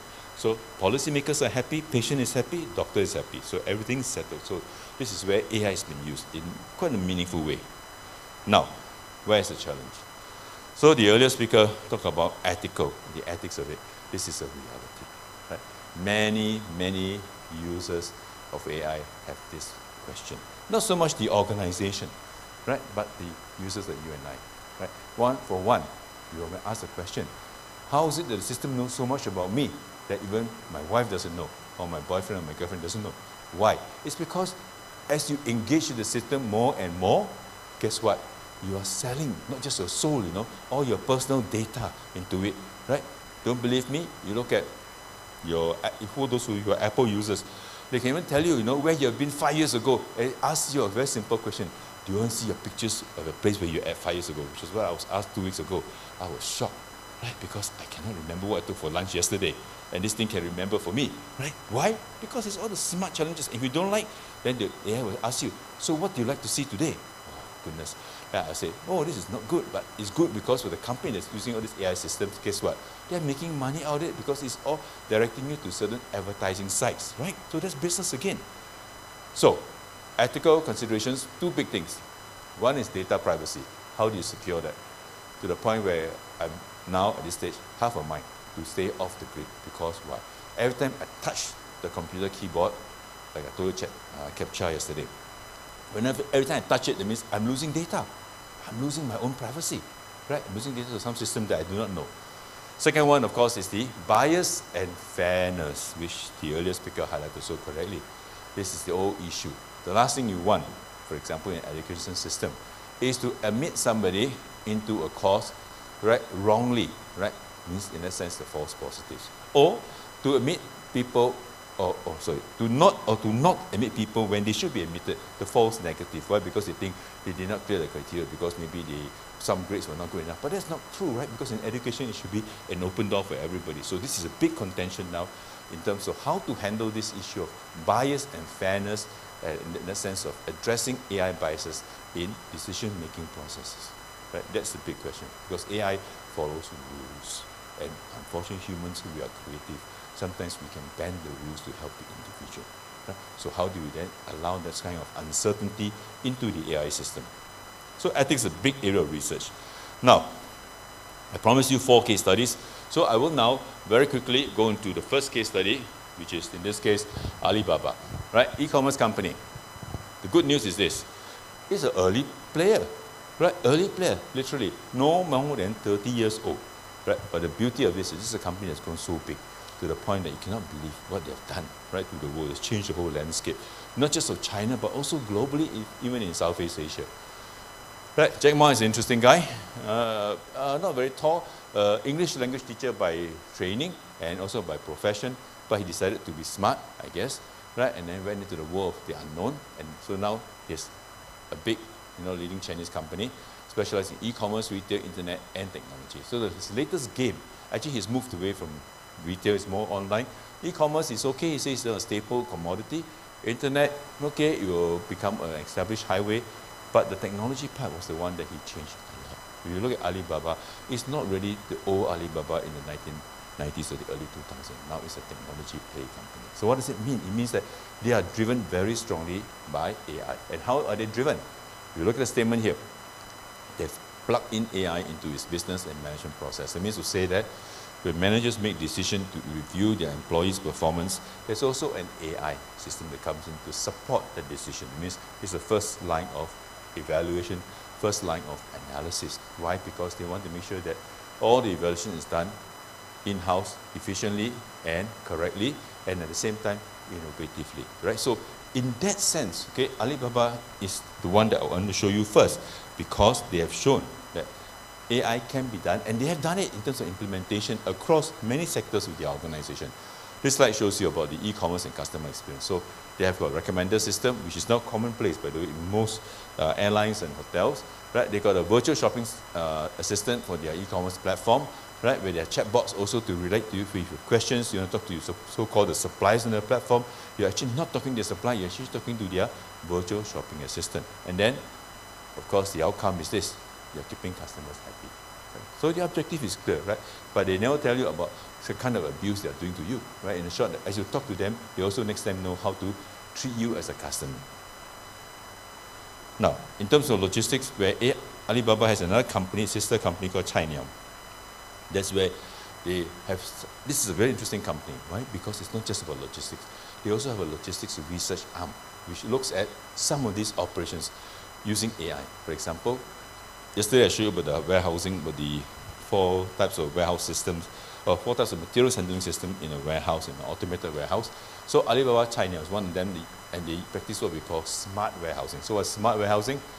Optimized warehouse operations, inventory management, order fulfillment. So the robots will work alongside humans to increase efficiency. But truth be told, in yesterday's presentation I showed you, you didn't see any human, and everything was at a push of a button. So in short, in that warehouse, there's minimal human intervention. The human is only sitting in the control room to press the button on or off for emergency.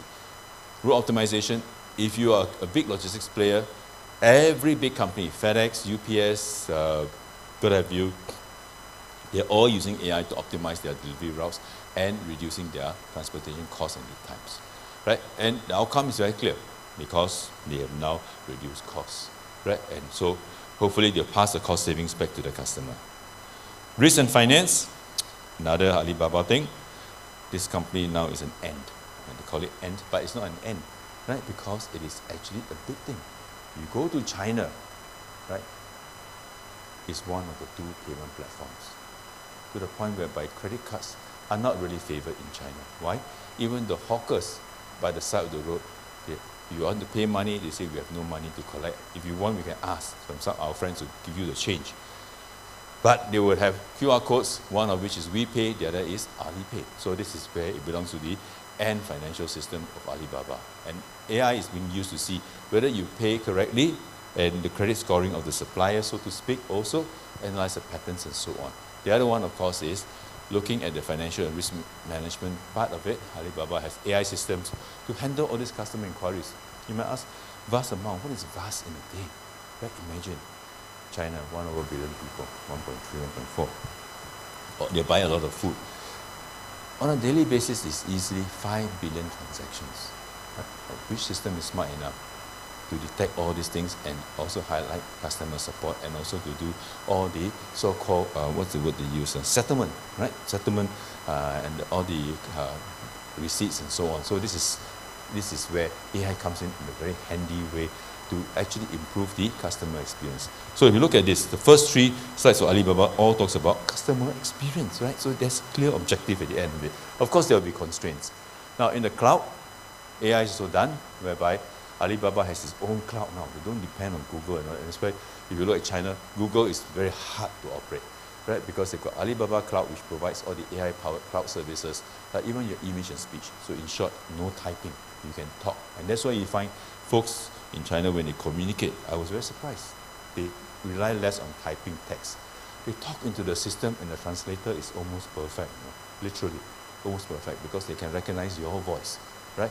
And then they learn, and they say, what are you asking? Even if they cannot get a perfect sentence joining, right? They can then learn and say, oh, this is what you're probably asking. Then they give you the information, and they offer alternatives. Very much like the Google, but actually at a much lower cost. Now, where does it sit? All this will sit in the brain, the control tower. That means it's an AI solution that's now based in the cloud to link. Okay, and this way Alibaba has the advantage because it will link from traffic management, healthcare, and all other things, right?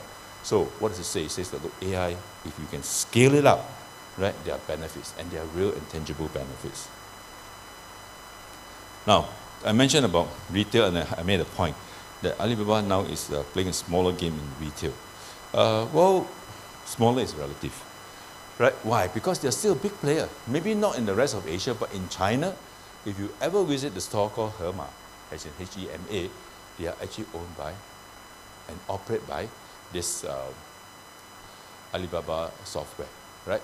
AI-driven, right? Whereby they actually automate and personalize the shopping experience, right? So that's another part of it. So retail also can use and will increasingly use AI. So, what is the result for Alibaba in using all this AI? One of the things that they realize is that AI has driven up their revenue.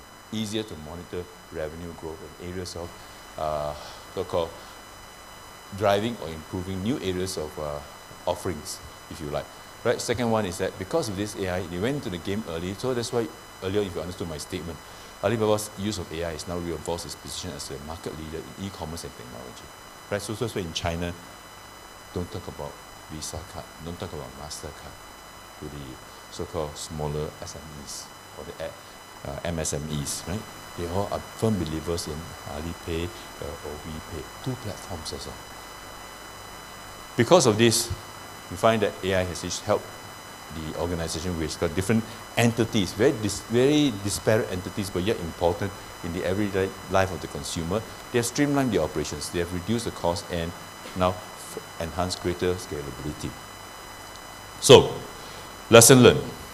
I think here, in terms of the using of AI to manage business, to transform business, right? One key thing is integration. If you can integrate your business better, then using AI to deploy across all your organizations will be useful. Second one is that once you do it, you cannot stop. It's just like, you swim in the ocean. If you stop breathing, you struggle, you will drown, right? So in swimming, you must then continue to swim and then find new places to rest or new ways to rest. So that's what they are doing, right? And that's why they committed a whole research team, right, to look at AI research and development. Now, of course, you might ask, what's the whole research team? Okay, the interesting part for them is that when they talk about research, they're not talking about 1 or 2 people. Their research team is about 1,000 people, right? This is what they call a research lab. But when I heard that, when I saw that, when I spoke to the research director of China, I was surprised because basically what they're saying is that they got a team ready to work 24/7 to improve an algorithm, right? In case there's a complaint from a customer. Now, of course, with 1,000 over people in the lab, the question then begs an answer is this: what about the ethical use of AI? How do you ensure that data comes in is handled responsibly, and all these privacy issues are essential for maintaining customer trust and qualify for regulatory compliance? Even the government is using AI to test now whether you're submitting factual, correct, accurate information. Right? Interesting. So it's basically a case of no more human against human to check whether who's the thief, who's telling a lie, who's telling the truth. But it's against a system of system AI 1 against system AI 2, right? And say, hey, is this AI 2 actually doing the right thing? Or is the human behind AI 2 doing the right thing? So, what is the conclusion from Alibaba? I suspect, okay, that because of AI, now Alibaba has a second wave, right? What we call, in Larry Christensen's innovation curve or growth curve, right? That now Alibaba is on the second wave of growth, right? And that's why they can sustain their business. And that's why you see Jack Ma is not afraid of the government in China, because he knows where his technology, where his AI can drive him. Imagine if Alibaba did not have AI, they will now today be worried, isn't it? But because of new technology, they know that they can have the world to scale into, right? So that's where this is. And the good news is that this landscape will continue to mature, improve, and evolve. The bad news is how you survive in that landscape. Next one. Earlier on, I talked about a big company, I talked about e-commerce, I talked about Alibaba. Now I want to go to a smaller player and I ask the same question. Well, we agree that because there's scale, okay, AI can be used, good. Now, what about SMEs? Can they benefit from the use of AI? Can AI be used to transform their business or transform the way they manage their business? So I present to you this company. It's called Zen Rooms. I didn't even know about this. I only heard maybe, I think about 3 years ago. And I blipped this up because they were buying all these strange places, okay? You look at this, you might say, this is an old building, isn't it? Right? It's very old. Indeed, it is old. It's a refurbished building. But guess what? 1, 2, 3, okay, 3 sets of windows with one main big one in the middle. Okay, these are actually part and parcel of a hotel. In short, it's a small hotel. Now, if you are in the hospitality business, one of the questions you will ask is, from an operations perspective, how many rooms must I have in order to break even, right? Because every time you're a hotel, you need a few things, right? For example, someone at the front desk, someone to clean the room, someone to make sure that all the things are bought properly, stacked properly in a pantry, or room, storeroom. And then at the same time, you need to make sure that your guests are happy because you have to provide all the services that they expect in their homes at least, right? But this is a case of a hotel which is actually an SME, right? Budget hotel, right? Even though they were founded in 2015, they were a bit slow in starting, and the reason for them to go all this is because building a big hotel is expensive, but they look at this and they say they could exploit this. Their business model was interesting. They basically wanted to set up all these hotels in all these heritage areas so that they say visitors who come, they stay there, they can go downstairs, they can see the whole heritage without walking too far or spending too much on transportation. So it's convenience that you provide. But they also wanted to ask the next question, how do I know whether I get customers or hotel guests coming in to visit? No guests, no business, isn't it? Right? That's what it is. So they went in, and now today they operate across Southeast Asia, and their really budget means 2-star, and basically they have used AI to do 3 things in one sense. AI to optimize their operations. That means to say that the customers, if they come in, they can even tailor the room according to the customer's needs and previous stay experience, right? So they enhance it, and then they reduce the inventory, and they use AI to find the next spot to buy a hotel, a budget hotel location, so that they can ensure revenue. Okay, so that's where this is talking about Zen. Now, go down further, what does Zen do, and how does it use AI? Interesting enough. We argued just now that scale was important to realize the benefit of AI. But Zen is an SME. So you look at the building, how many rooms can they have? 100? No way, right? 50? Maybe, but I tell you, practical answer is probably closer to 30 plus or so, right? So you ask yourself, 30 plus rooms, is there reason to use AI when you can eyeball a solution with your eyes? Well, they still use AI because it's not just AI for one hotel, but across their whole chain. So this is where it happens. They use AI for dynamic pricing. It means to say that if the big hotels charge the room rate, they increase, these guys will know, right? Because they know this is a period. They'll charge room rates, but they will not charge the same rate as the bigger hotels. They'll charge a little bit more so that you think that, oh, I got a customer. Okay, I'll think that I got a good deal because now I got it cheaper, right? Regardless of whether it's a competitive season or special occasion like the Grand Prix and all that, or the Formula One race, right? I'll still go for the hotel because why? The pricing is competitive. Of course, this is AI-driven, AI-based relative pricing. Now, so this is where you do about using AI to do what we call yield management. So the AI actually considers various data points, local events, and historical bookings. The other one, of course, is the recommender system that we talk about. This is now very, very common. But now it is no more Excel-driven. Everything is AI-driven in that sense. And the recommender system can give you options to decide, right? And all based on personalization. So what's the benefit, the outcome of this? First one, of course, is occupancy. For a hotel to break even for a 3-star or 2-star hotel, you need at least 60%, right? Because if revenue is down, you must make sure that your room take-up is good, right? Customers are happy, less complaint, and you have better revenue per available room. Because why? Your prices are not dynamic, right? And again, this is driven by AI. In terms of operations, AI will make sure everything is linked up. It means when you check in, check out, it's all now automated. No need to check out at the front desk, but everything is checked out in your room before you leave. And then when you close the door behind you, your hotel room door, the process is then say, okay, process ended, check out already, right? So the door is all sensor-driven, or sensor-driven in that sense. And then check in, now they're looking at this part. You don't need to use a card to go into a room, but facial. It means you press a button, your face recognized, scan, and then you have entry for that period of stay. chatbots, we said already, and the chatbots now are smarter. It's, yes, NLP, but not just NLP in one language, but NLP in different languages, right? And you can suit your accent, for example, in English or whatever, right? The benefit, of course, is that now you can operate, because why? There's less dependence on staffing costs, and customers are happy. There's no waiting, no denial of service, if you like. Now, supply chain. This one we saw already, so I'm not going to talk too much about that, right, for Zen, but it leads me to say that at the end of the day, they are now having better inventory management. Marketing and sales, this is where the AI comes in. The AI will now push the system, the hotel, to advertise, change the promotion vouchers or the breakfast meal vouchers if there's any, right, and then go into social media, interact. So that's why you see some of the social media stuff that you see today, they're also AI-generated images. Why? Because it's all done through AI, not through the human anymore. It's a lot cheaper in terms of cost of image content development. Okay, so this is where we talk about the marketing and sales. Now, the part about the AI is this, and this is where other companies are now looking at these companies like Zen, these SMEs, and say, how do we leverage on them? Why? Because AI can be used for the analytics, right, to provide insights to customer behavior. Many times we say you want to manage the supplier, but today now in the service sector, right, they want to look at how to manage the consumer, the customer, look at the market trends, and then decide when to support decision making. So for Zen, it's very clear. Their decision is does it make good business sense to buy another hotel one street away from the original existing Zen hotel?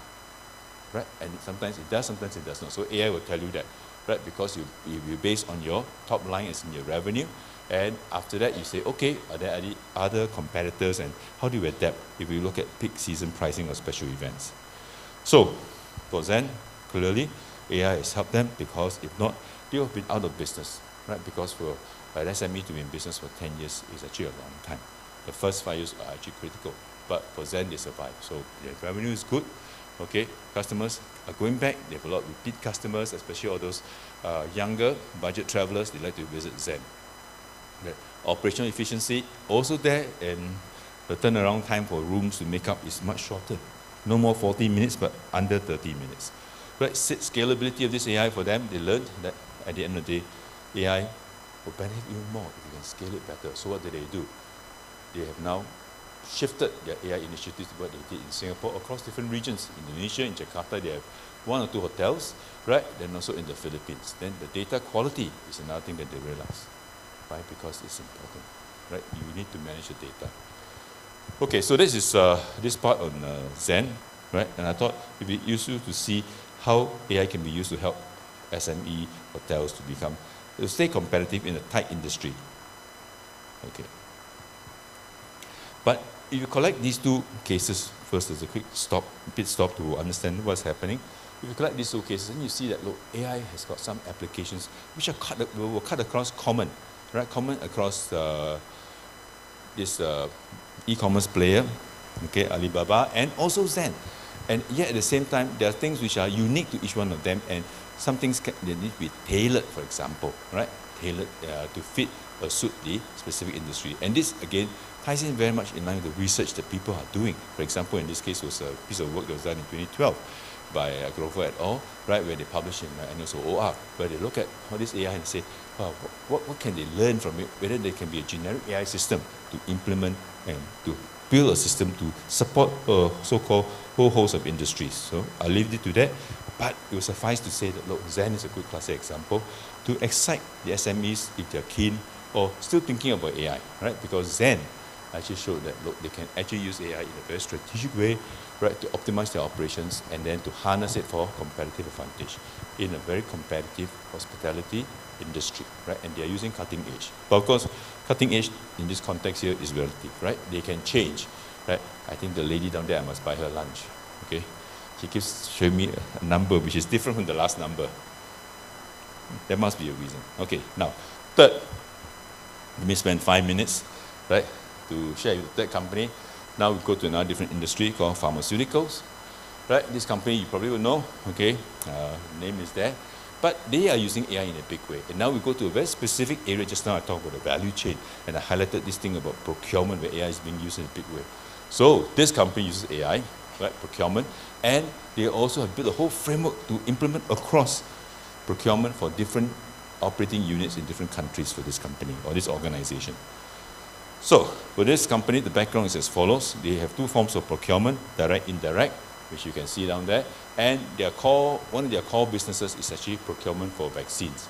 So that's a big one. And if you understand procurement, then you realize that actually they have 32 lines of business, which what they call categories. And these are all led by the business leaders. So what does that mean? It means that, look, if you want to scale within the organization, your AI must and ought to be used across each one of these categories or each one of these lines of business, right?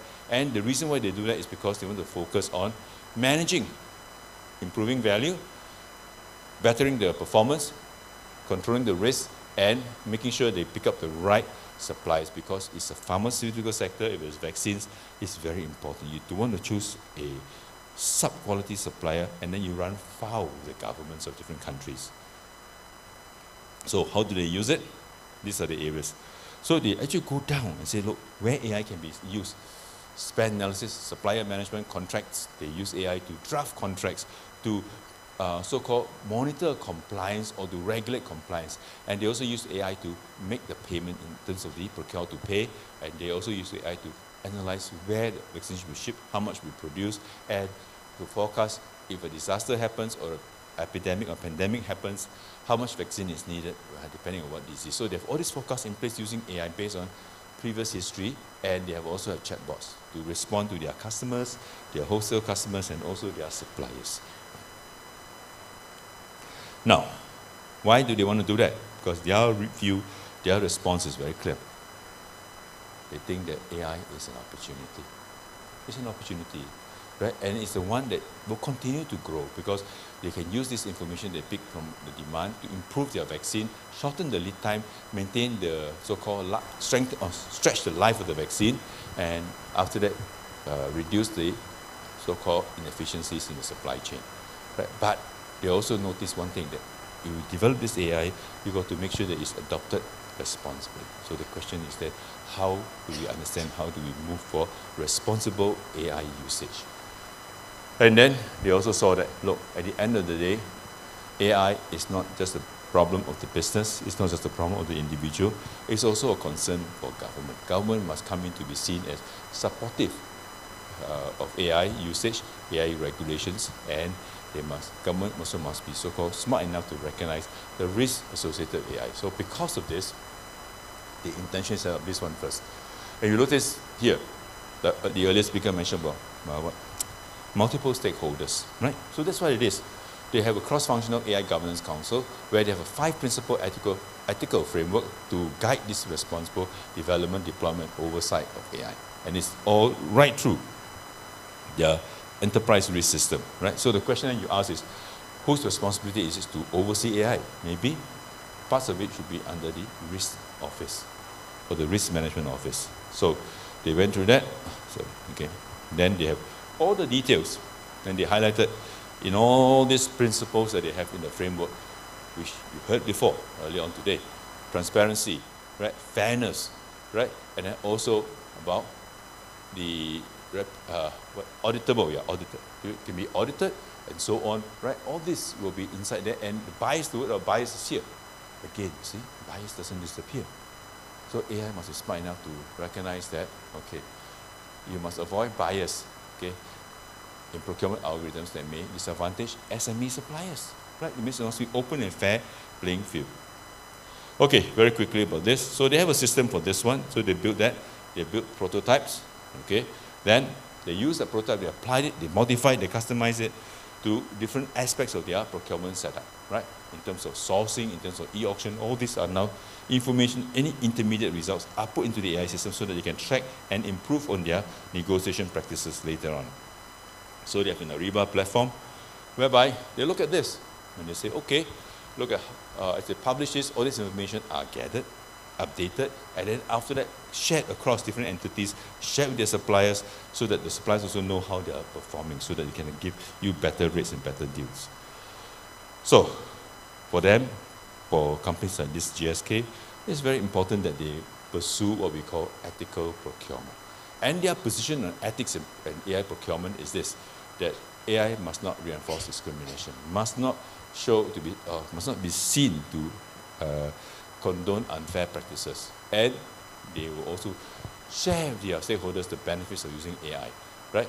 Now, don't trust me, don't trust them. They actually quoted from the Harvard Business Review, right? They say that, look, companies that are seen as ethical AI leaders are more likely to be trusted by their global partners. So it's important, right, that when you set up your AI system, you set up AI adoption, you must get it right the first time around.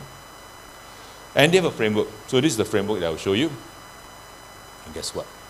Very interesting framework, right? Whereby they said there must be a best practice to follow. And they will use AI to check all these practices in terms of this 6-step P2P process, right? To have this to check and say, okay, are we there? And where does AI fit in? You see here. There's analytics on that, the machine learning part. Then you look at some machine learning to prioritize suppliers. Then you have the trust part for the AI. So the system must be in place. So best practices, what do? They actually, their best practices also includes AI. Look at this.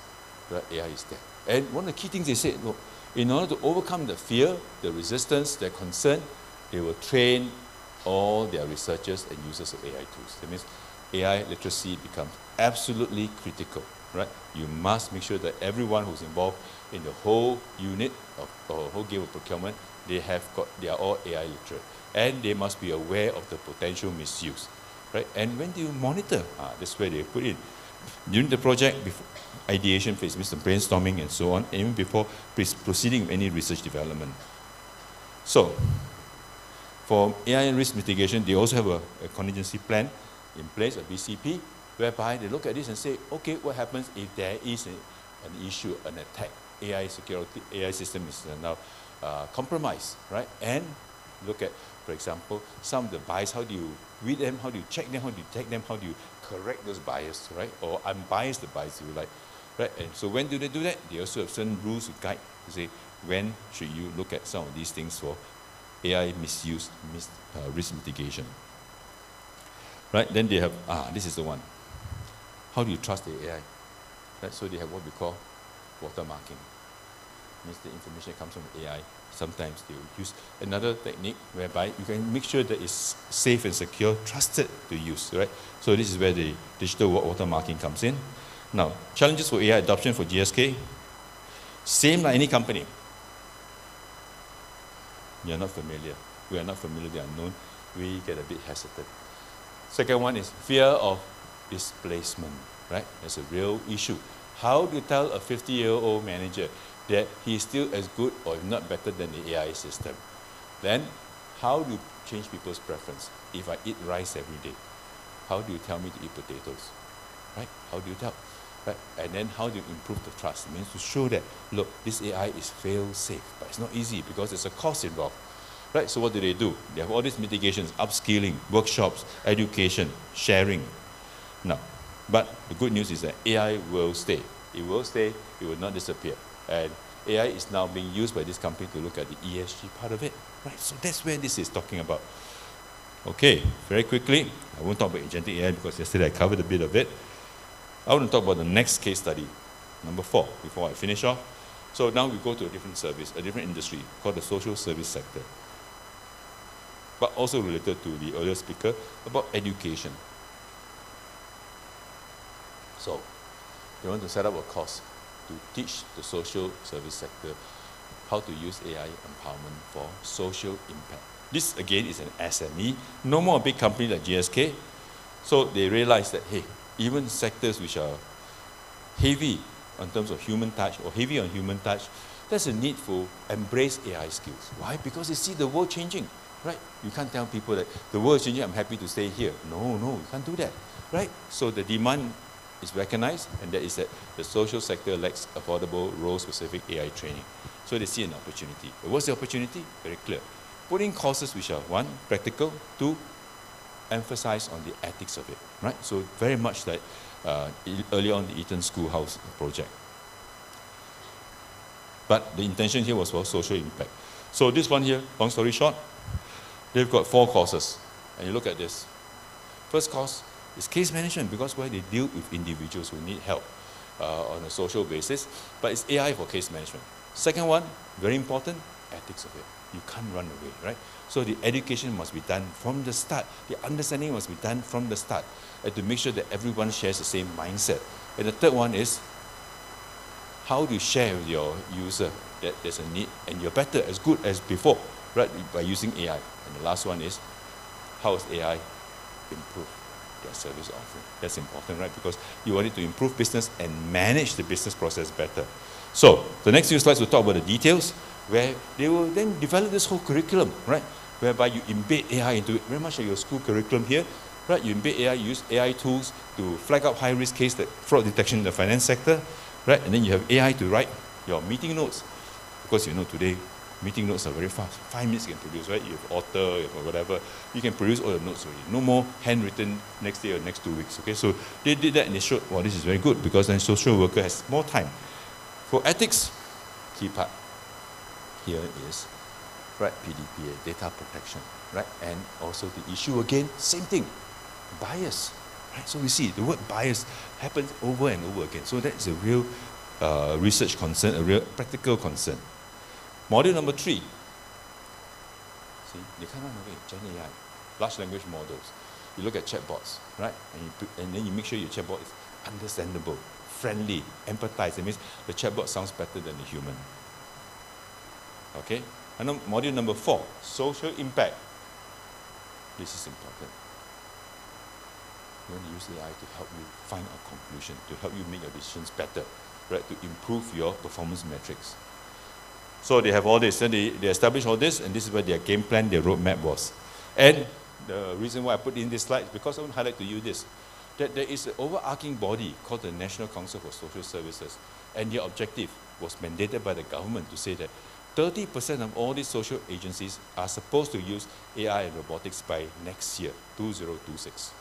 Right? That's how pervasive this technology will be by the time 2030 comes along. So, in terms of AI applications, you ask yourself, where are businesses here? Well, they have gone beyond this already. They've gone beyond it. Some of them are very fast. They've gone up there in the spectrum, right? But are we doing enough? That's the next question. Where is the research calling us? Okay, we'll skip this one because I showed you just now. Research is calling us for 3 areas. And I'll close this in a minute. First one, human capital skills gap. The training. How to make sure we take care of the displaced workers. Second one is the deeper understanding of AI, especially in terms of the ethics, what it can, what it should, and what it should not do. And the third one is the security. Right? How do you make sure that the AI system you build is not hacked by other things? Today we hear many times. Every week you see a news report coming saying that one big system has been hacked and so on. Right? Whether it's going to be business, whether it's going to be SMEs, or whether it's going to be government or country, they're all there. So how do you make sure that it's done properly? The adoptions of AI, the challenges, I know that this is another research, right? Many people have done surveys, empirical research on this in terms of the challenges in AI adoption, right? So I will not go into that, but I'll just leave this food for thought for you. And the future trends, one thing research is looking into is not so much the integration of emerging technologies like IoT, blockchain. The thing that's more interesting is how to make sure that AI becomes, how to what we call democratize AI, making AI more accessible to the SMEs, right, the smaller players. And that's why I show you about the social enterprise. I show you about Zen Room hotels. Okay, conclusion for this, of course, is very simple. AI, if you want to embrace, yes, but don't be ambitious, don't be adventurous. If you're a company, learn to be like a baby. Take small steps first, right? Otherwise you fall and you hurt yourself very badly, okay? So try not to do that. Now, in terms of the research, 3 things I told you just now, right? And these are the change management issues, cyber security, and deeper understanding, not just of AI, but understanding of the ethics that's needed, that's involved in AI. GSK gave a good example, but I think we need to go beyond that framework and have an overarching framework for understanding and research. So it's a piece of work that is current and ongoing. I'm doing some folks, right? And here we look at beyond ethical models, right? And we are now trying to reconceptualize ethical frameworks for not AI, but alien intelligence that I shared with you just now, right? So this is where we want to make sure that the human can accept this alien entity into our lives. The next piece is coming from the US, where they have issued this global survey, just about last month or so, where they ask very important questions, right? How organizations can benefit from implementing artificial intelligence technologies. But this one I want to show you for a simple reason. They've actually now captured, the latest thinking in terms of AI. They move away from traditional AI and they explain what it is, right? And I think it's good for us to know what it is. Then they've also gone into generative AI. They explain what it is also. And not only that, we look at this because this will be the precursor of the next decade, whereby we talk about agentic AI agents, which are essentially artificial intelligence systems, which may replace a human in more ways than one. Okay, so with that, I will pause here and then say I've done my presentation and I'm happy to take questions. Thank you. Thank you, Prof. Margo. Yes. Yes. Yeah, we already listened Prof. Go presentation about AI, the various application of AI, and also there are some insight about how we try to elaborate or try to find some ideas on how we conduct research, we as academia. And I think it is very interesting when you mention that AI is not only for the large company, but also it can be applicable for small or medium enterprise. That's what I want to ask, but you already present about that. Yeah, it's quite interesting, and we still have time for Q&A, question and answer. For those who want to raise a question, please. Okay. I say over there. Yeah, women.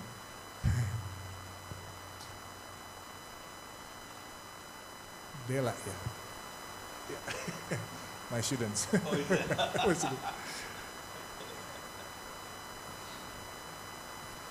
Okay, is there one more, perhaps, after Bella? Okay, one. Okay, that's the other one. And if any from online, any question? Oh, not yet. Okay, please introduce your name and from what department or prodi. Yeah?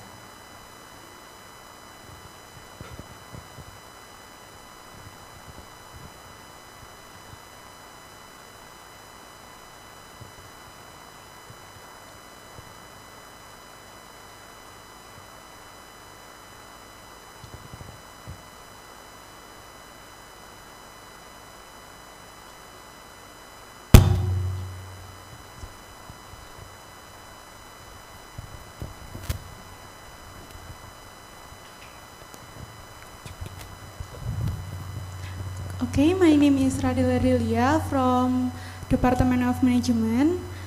First of all, thank you for the opportunity, and I truly appreciate the presentation of today's material from Professor Goh. So I want to ask, to optimize the effectiveness of AI-based marketing campaign, it is crucial for businesses to get the access for complete and high-quality data, including the customer behavior, preferences, and also the demographic data. But many companies faces the challenge with fragmented, unstructured, and also incomplete data that hinder the development of the customer profile. So I want to ask, how can the companies overcome the challenge of data integration and quality in increasing the complex ecosystem of this AI, and where the data source come from various channel of inconsistent format? And are there any innovative methods that can ensure the consistency and accuracy of the customer data? Thank you. Okay, thank you, Elia. Yeah, okay. First, you may answer the question. Can. Okay, so I couldn't hear your name because the mic was too loud. But next time we can talk face to face. It's easier. Okay, come nearer. Okay, I mean your question about data is important because AI is driven by data, right? Think about the story 20, 30 years ago when SAP came into the scene. One of the challenges that companies had was, SAP is a very rigid system. And the joke about SAP, it's an acronym, okay? It says, look, once you implement SAP, you got to stop all production. And that's what SAP stands for, okay? Why? Because basically, SAP will say, you want to use my system, you got to follow my process, you got to follow my data entry structure, right? So you got to streamline everything. But the good news is this, once the data, okay, that's painful, but once the data has been streamlined and harmonized, the next time you go, it's easy to fill, already the template is already done. So the question then is, how do you ensure there's conformance, there's compliance, right? And that's the critical part. It takes a lot of discipline to do that. Right? It's the same. We all have a way of, okay, very simple thing, right? If you see my desktop, you'll be shocked because I'm a messy person, right? But I can still find my stuff down there because why? I have a way of labeling my files, right? So there's what we call a taxonomy, a data structure to follow, right? So you got to look at the data structure, right? So that's where discipline must come in, practice must come in. But once you follow that, then it's easy, right? So that's where you must learn to do it. I mean, the question is whether you're prepared to learn and follow the norm. That's all, right? Okay. Next question, another question from the lady in front. So it's hand that was raised. Delia, okay, are you enough? Yeah, that's the hand. The answer, yeah, okay. The second one, please. Yeah. Okay, thank you for the opportunity, Prof. Go and Prof. Albert. My name is Stephanie Jocelyn Graciola from the Management Department. I'm curious and really interested with your presentation, so I want to ask 2 questions. First, what frameworks can business and organizations adopt to evaluate the ROI of AI implementations? Given its benefits, what strategies should organizations adopt to overcome internal resistance to AI-driven transformation? That's the second question. Okay, if I hear you correctly, first thing is ROI. Is that correct? Okay, second one is resistance. Do you say resistance? Yeah, resistance. Yes. Okay. Yeah, internal resistance. Okay. Internal resistance, I can't say much because it's very simple, right? If think about swimming, the whole pack of fish is swimming upstream, right? Because they want to go and to breed and to spawn, right? Then if you're the fish that's not going to go with the rest of the pack, guess what will happen to you, right? The fish, poor fish will die, right? That's biological. That's the first thing. Second thing is that I think here, sometimes from a business perspective, you're right, Stephanie, because it's the second day you asked a question, right? So we should actually encourage you to ask your friends to ask questions. Huh? Yeah. So companies follow a very simple behavior. What is that? Whenever before we implement a project, we always ask a very simple question: what's the ROI? What's the payback period? Right? Yeah. But sometimes some things we do, we cannot measure that way. For example, in this case here, the last case study I showed you for intentional purpose, and I thank Stephanie for asking the question. It's a social enterprise, right? Where is that ROI? But it's good for the good of the people because by doing that, they are training, they're using a new tool to train their folks, their community on a faster basis, right? So that ROI, unfortunately, is intangible. But if you don't do that, then there'll be one sector that's totally left out down there and may not survive anymore, right? Because people are progressing in a certain way. That's one.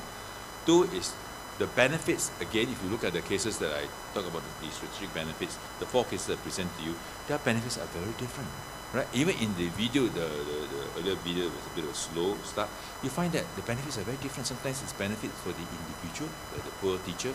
She claimed very clearly with the AI-based system, you can set up a whole course assistant within a course plan within 1 day. When the past was by hand and paper, 1 week. But imagine the savings of 4 or 5 days over that 1 week she could spend with nurturing a child. Right now, question is, of course, what's the benefit of nurturing a child when they are that young? I tell you this, the results of the benefit of nurturing the child when they are so young can only be seen 40, 50 years later. Because why? The child learns by seeing, the child learns by doing. Right? And 40, 50, even 30 years later, when he or she becomes a parent, they will adopt the same practice. Right? So that's what this is. So that's why that benefit, then I think we must see it in a different perspective. Right? Not the immediate, not the tangible, but more the intangible, so to speak, and longer term, more holistic benefits. Okay. Yeah, thank you. Okay. If there's one more, I can take one more. Oh, yeah. Okay, we still have, I think our time is off. No, it's okay. But okay, one more question, if okay, any. okay. Sorry, sir. There's a participant who want to ask question from Zoom meeting. Online. Okay, yes. please.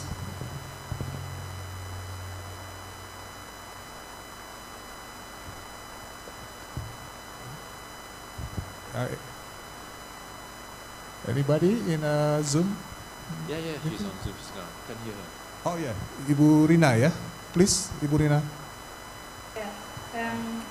The risk has been mentioned from this presentation, also the presentation before, and also from yesterday, the word AI bias. And check the word bias, that is a prejudice in favor or against one thing, a person or a group compared with another, usually in a way considered to be unfair. So I wonder why we talk about AI bias. I think AI doesn't have bias. We have the bias because we have prejudice. Because we have the way we think is very conditioned. Our thinking is very conditioned because of the time we live in, the place we come from, the culture, religion, nation, and the evolution that we have had for a long time, for 40,000 years or so. So I don't think AI have bias. And I think we, the one who have the bias, perhaps to interpret wrongly.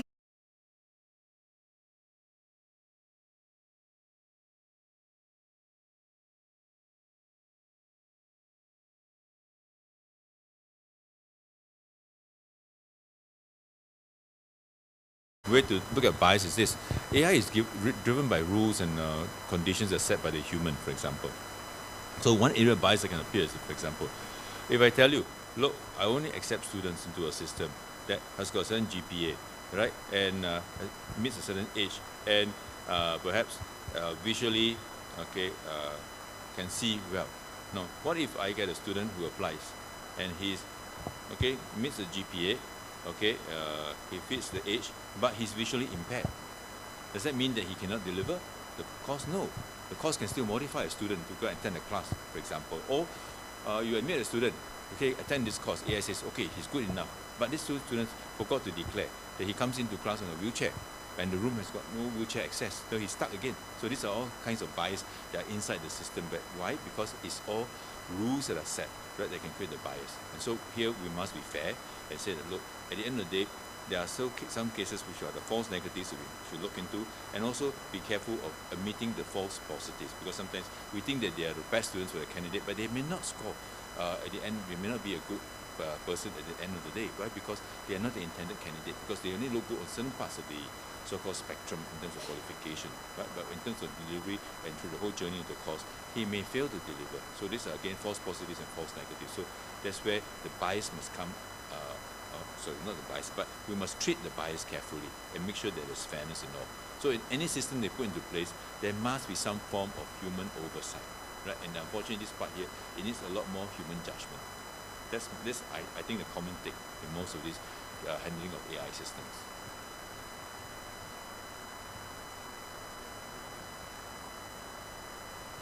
Okay, Ibu Rina.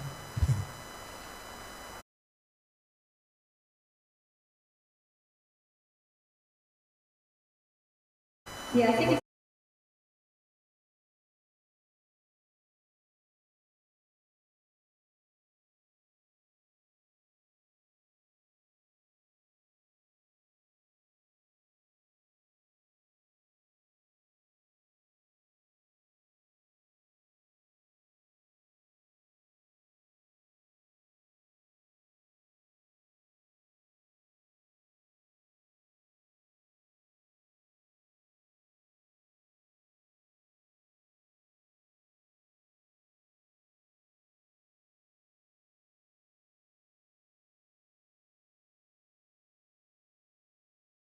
Before, prior to that, so how things? So there must be fairness, right? There must be, okay, I won't use the word fairness in this case, but there must be compassion, right? So AI may not be able to exercise that kind of compassion, which in this case would be fairness. Yeah, Ibu Rina. Okay, thank you.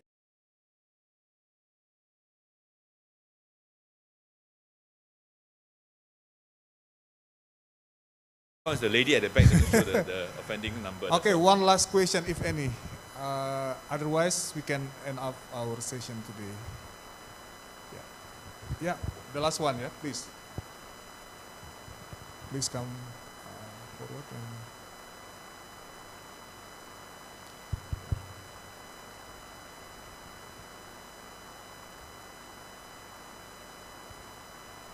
Okay, thank you for this opportunity. So first of all, I want to ask, actually, I am also researching about the AI, but it's quite related to what you had said. But the one that I want to ask is it the regulatory differences across countries influence the pace of AI adoption in business?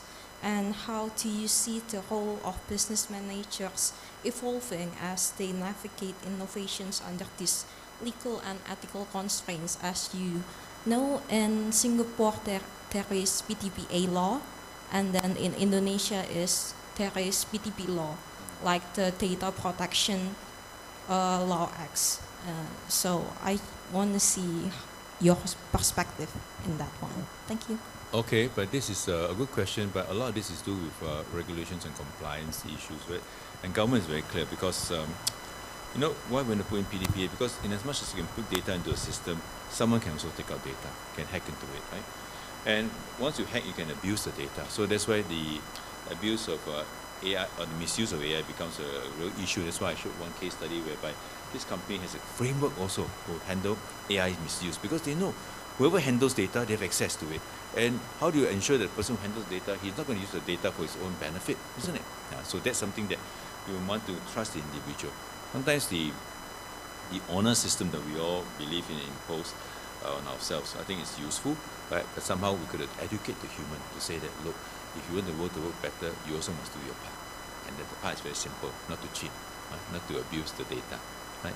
But if without data, then the question is, what else, you see? And of course here, we use data rather loosely. The data can be numeric, like I told you yesterday. It can be textual, because when you communicate on WhatsApp and everything, there's data that's being captured. I'll tell you this, right? Even on WeChat, I'm very careful, right? I don't want to say too many things. Even on Telegram also, I'm also careful. Right? I only say things which I know you've got no communication device on you, that I'll say openly, okay? Then the next one, of course, is image data. I told you yesterday, right? Image data, whereby, you know, governments use image data to see what's the behavior, for example, of criminals who walk in a city and try to escape detection. And you find that there's certain patterns that they follow. For example, crowded areas, going by the side instead of the main road, and avoiding all the surveillance cameras, right? So there's a certain way of walking that you can detect from a person's walking posture, standing posture, and the way they look, that you see whether this got tendency to commit a crime, for example. And those are all practical examples, useful, but yet open to abuse. True? So that's what it is, right? Because the guy who monitors the data can be saying, oh, that is my girlfriend down there. How come she's down there not today and not somewhere else when what she told me, right? That's possible, isn't it? Yeah, so we have to trust the system. Yeah. Thank you very much. Okay, finally, we will end our session today. Thank you very much for your participation.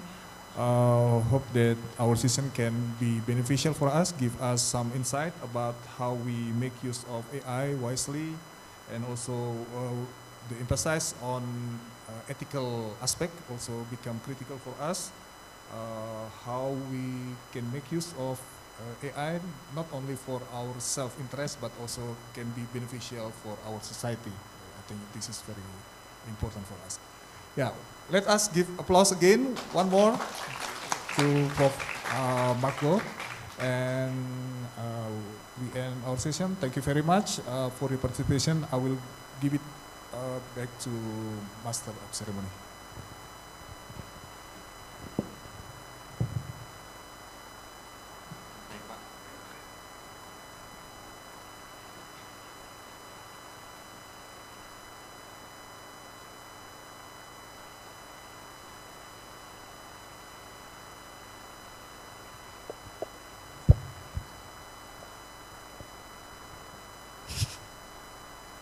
Thank you, Professor Marco, PhD, for the enlightening and in-depth presentation, providing valuable insight on this crucial topic.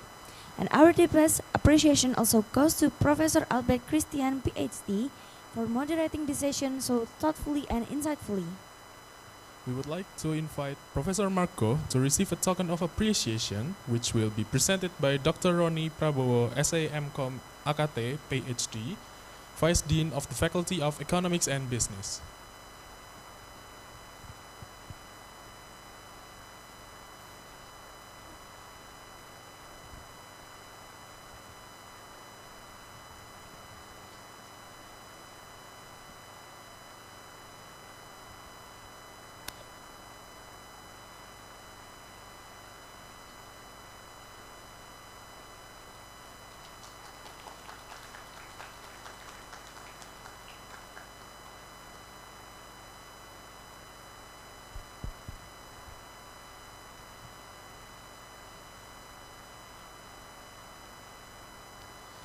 Participants who attend session 2 are required to scan the barcode displayed on the screen in order to receive their certificate.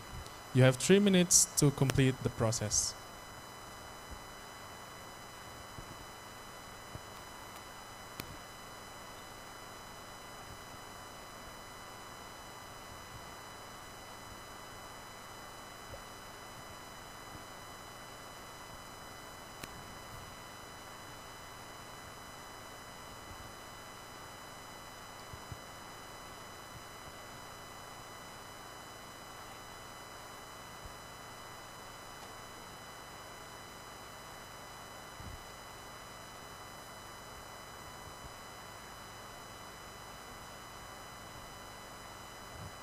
We kindly ask Prof.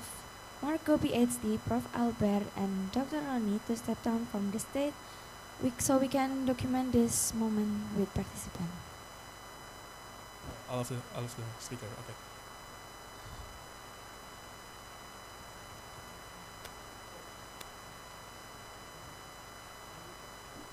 Okay, everyone, please stand up.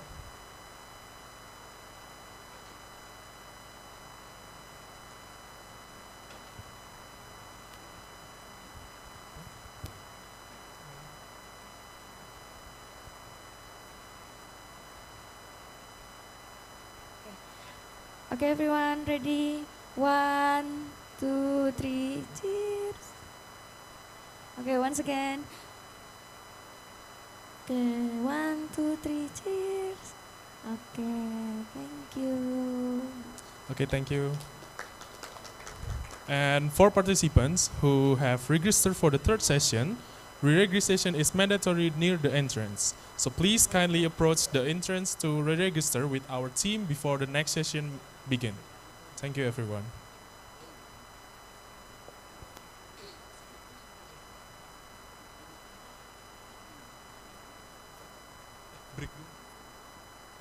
Before we move on the next session, we will take a short break. Please attention, enjoy everyone. the refreshment that have been provided. Each participant will get a snack box at the exit door. Please make sure you get one while getting out of this room to take a break. Thank you.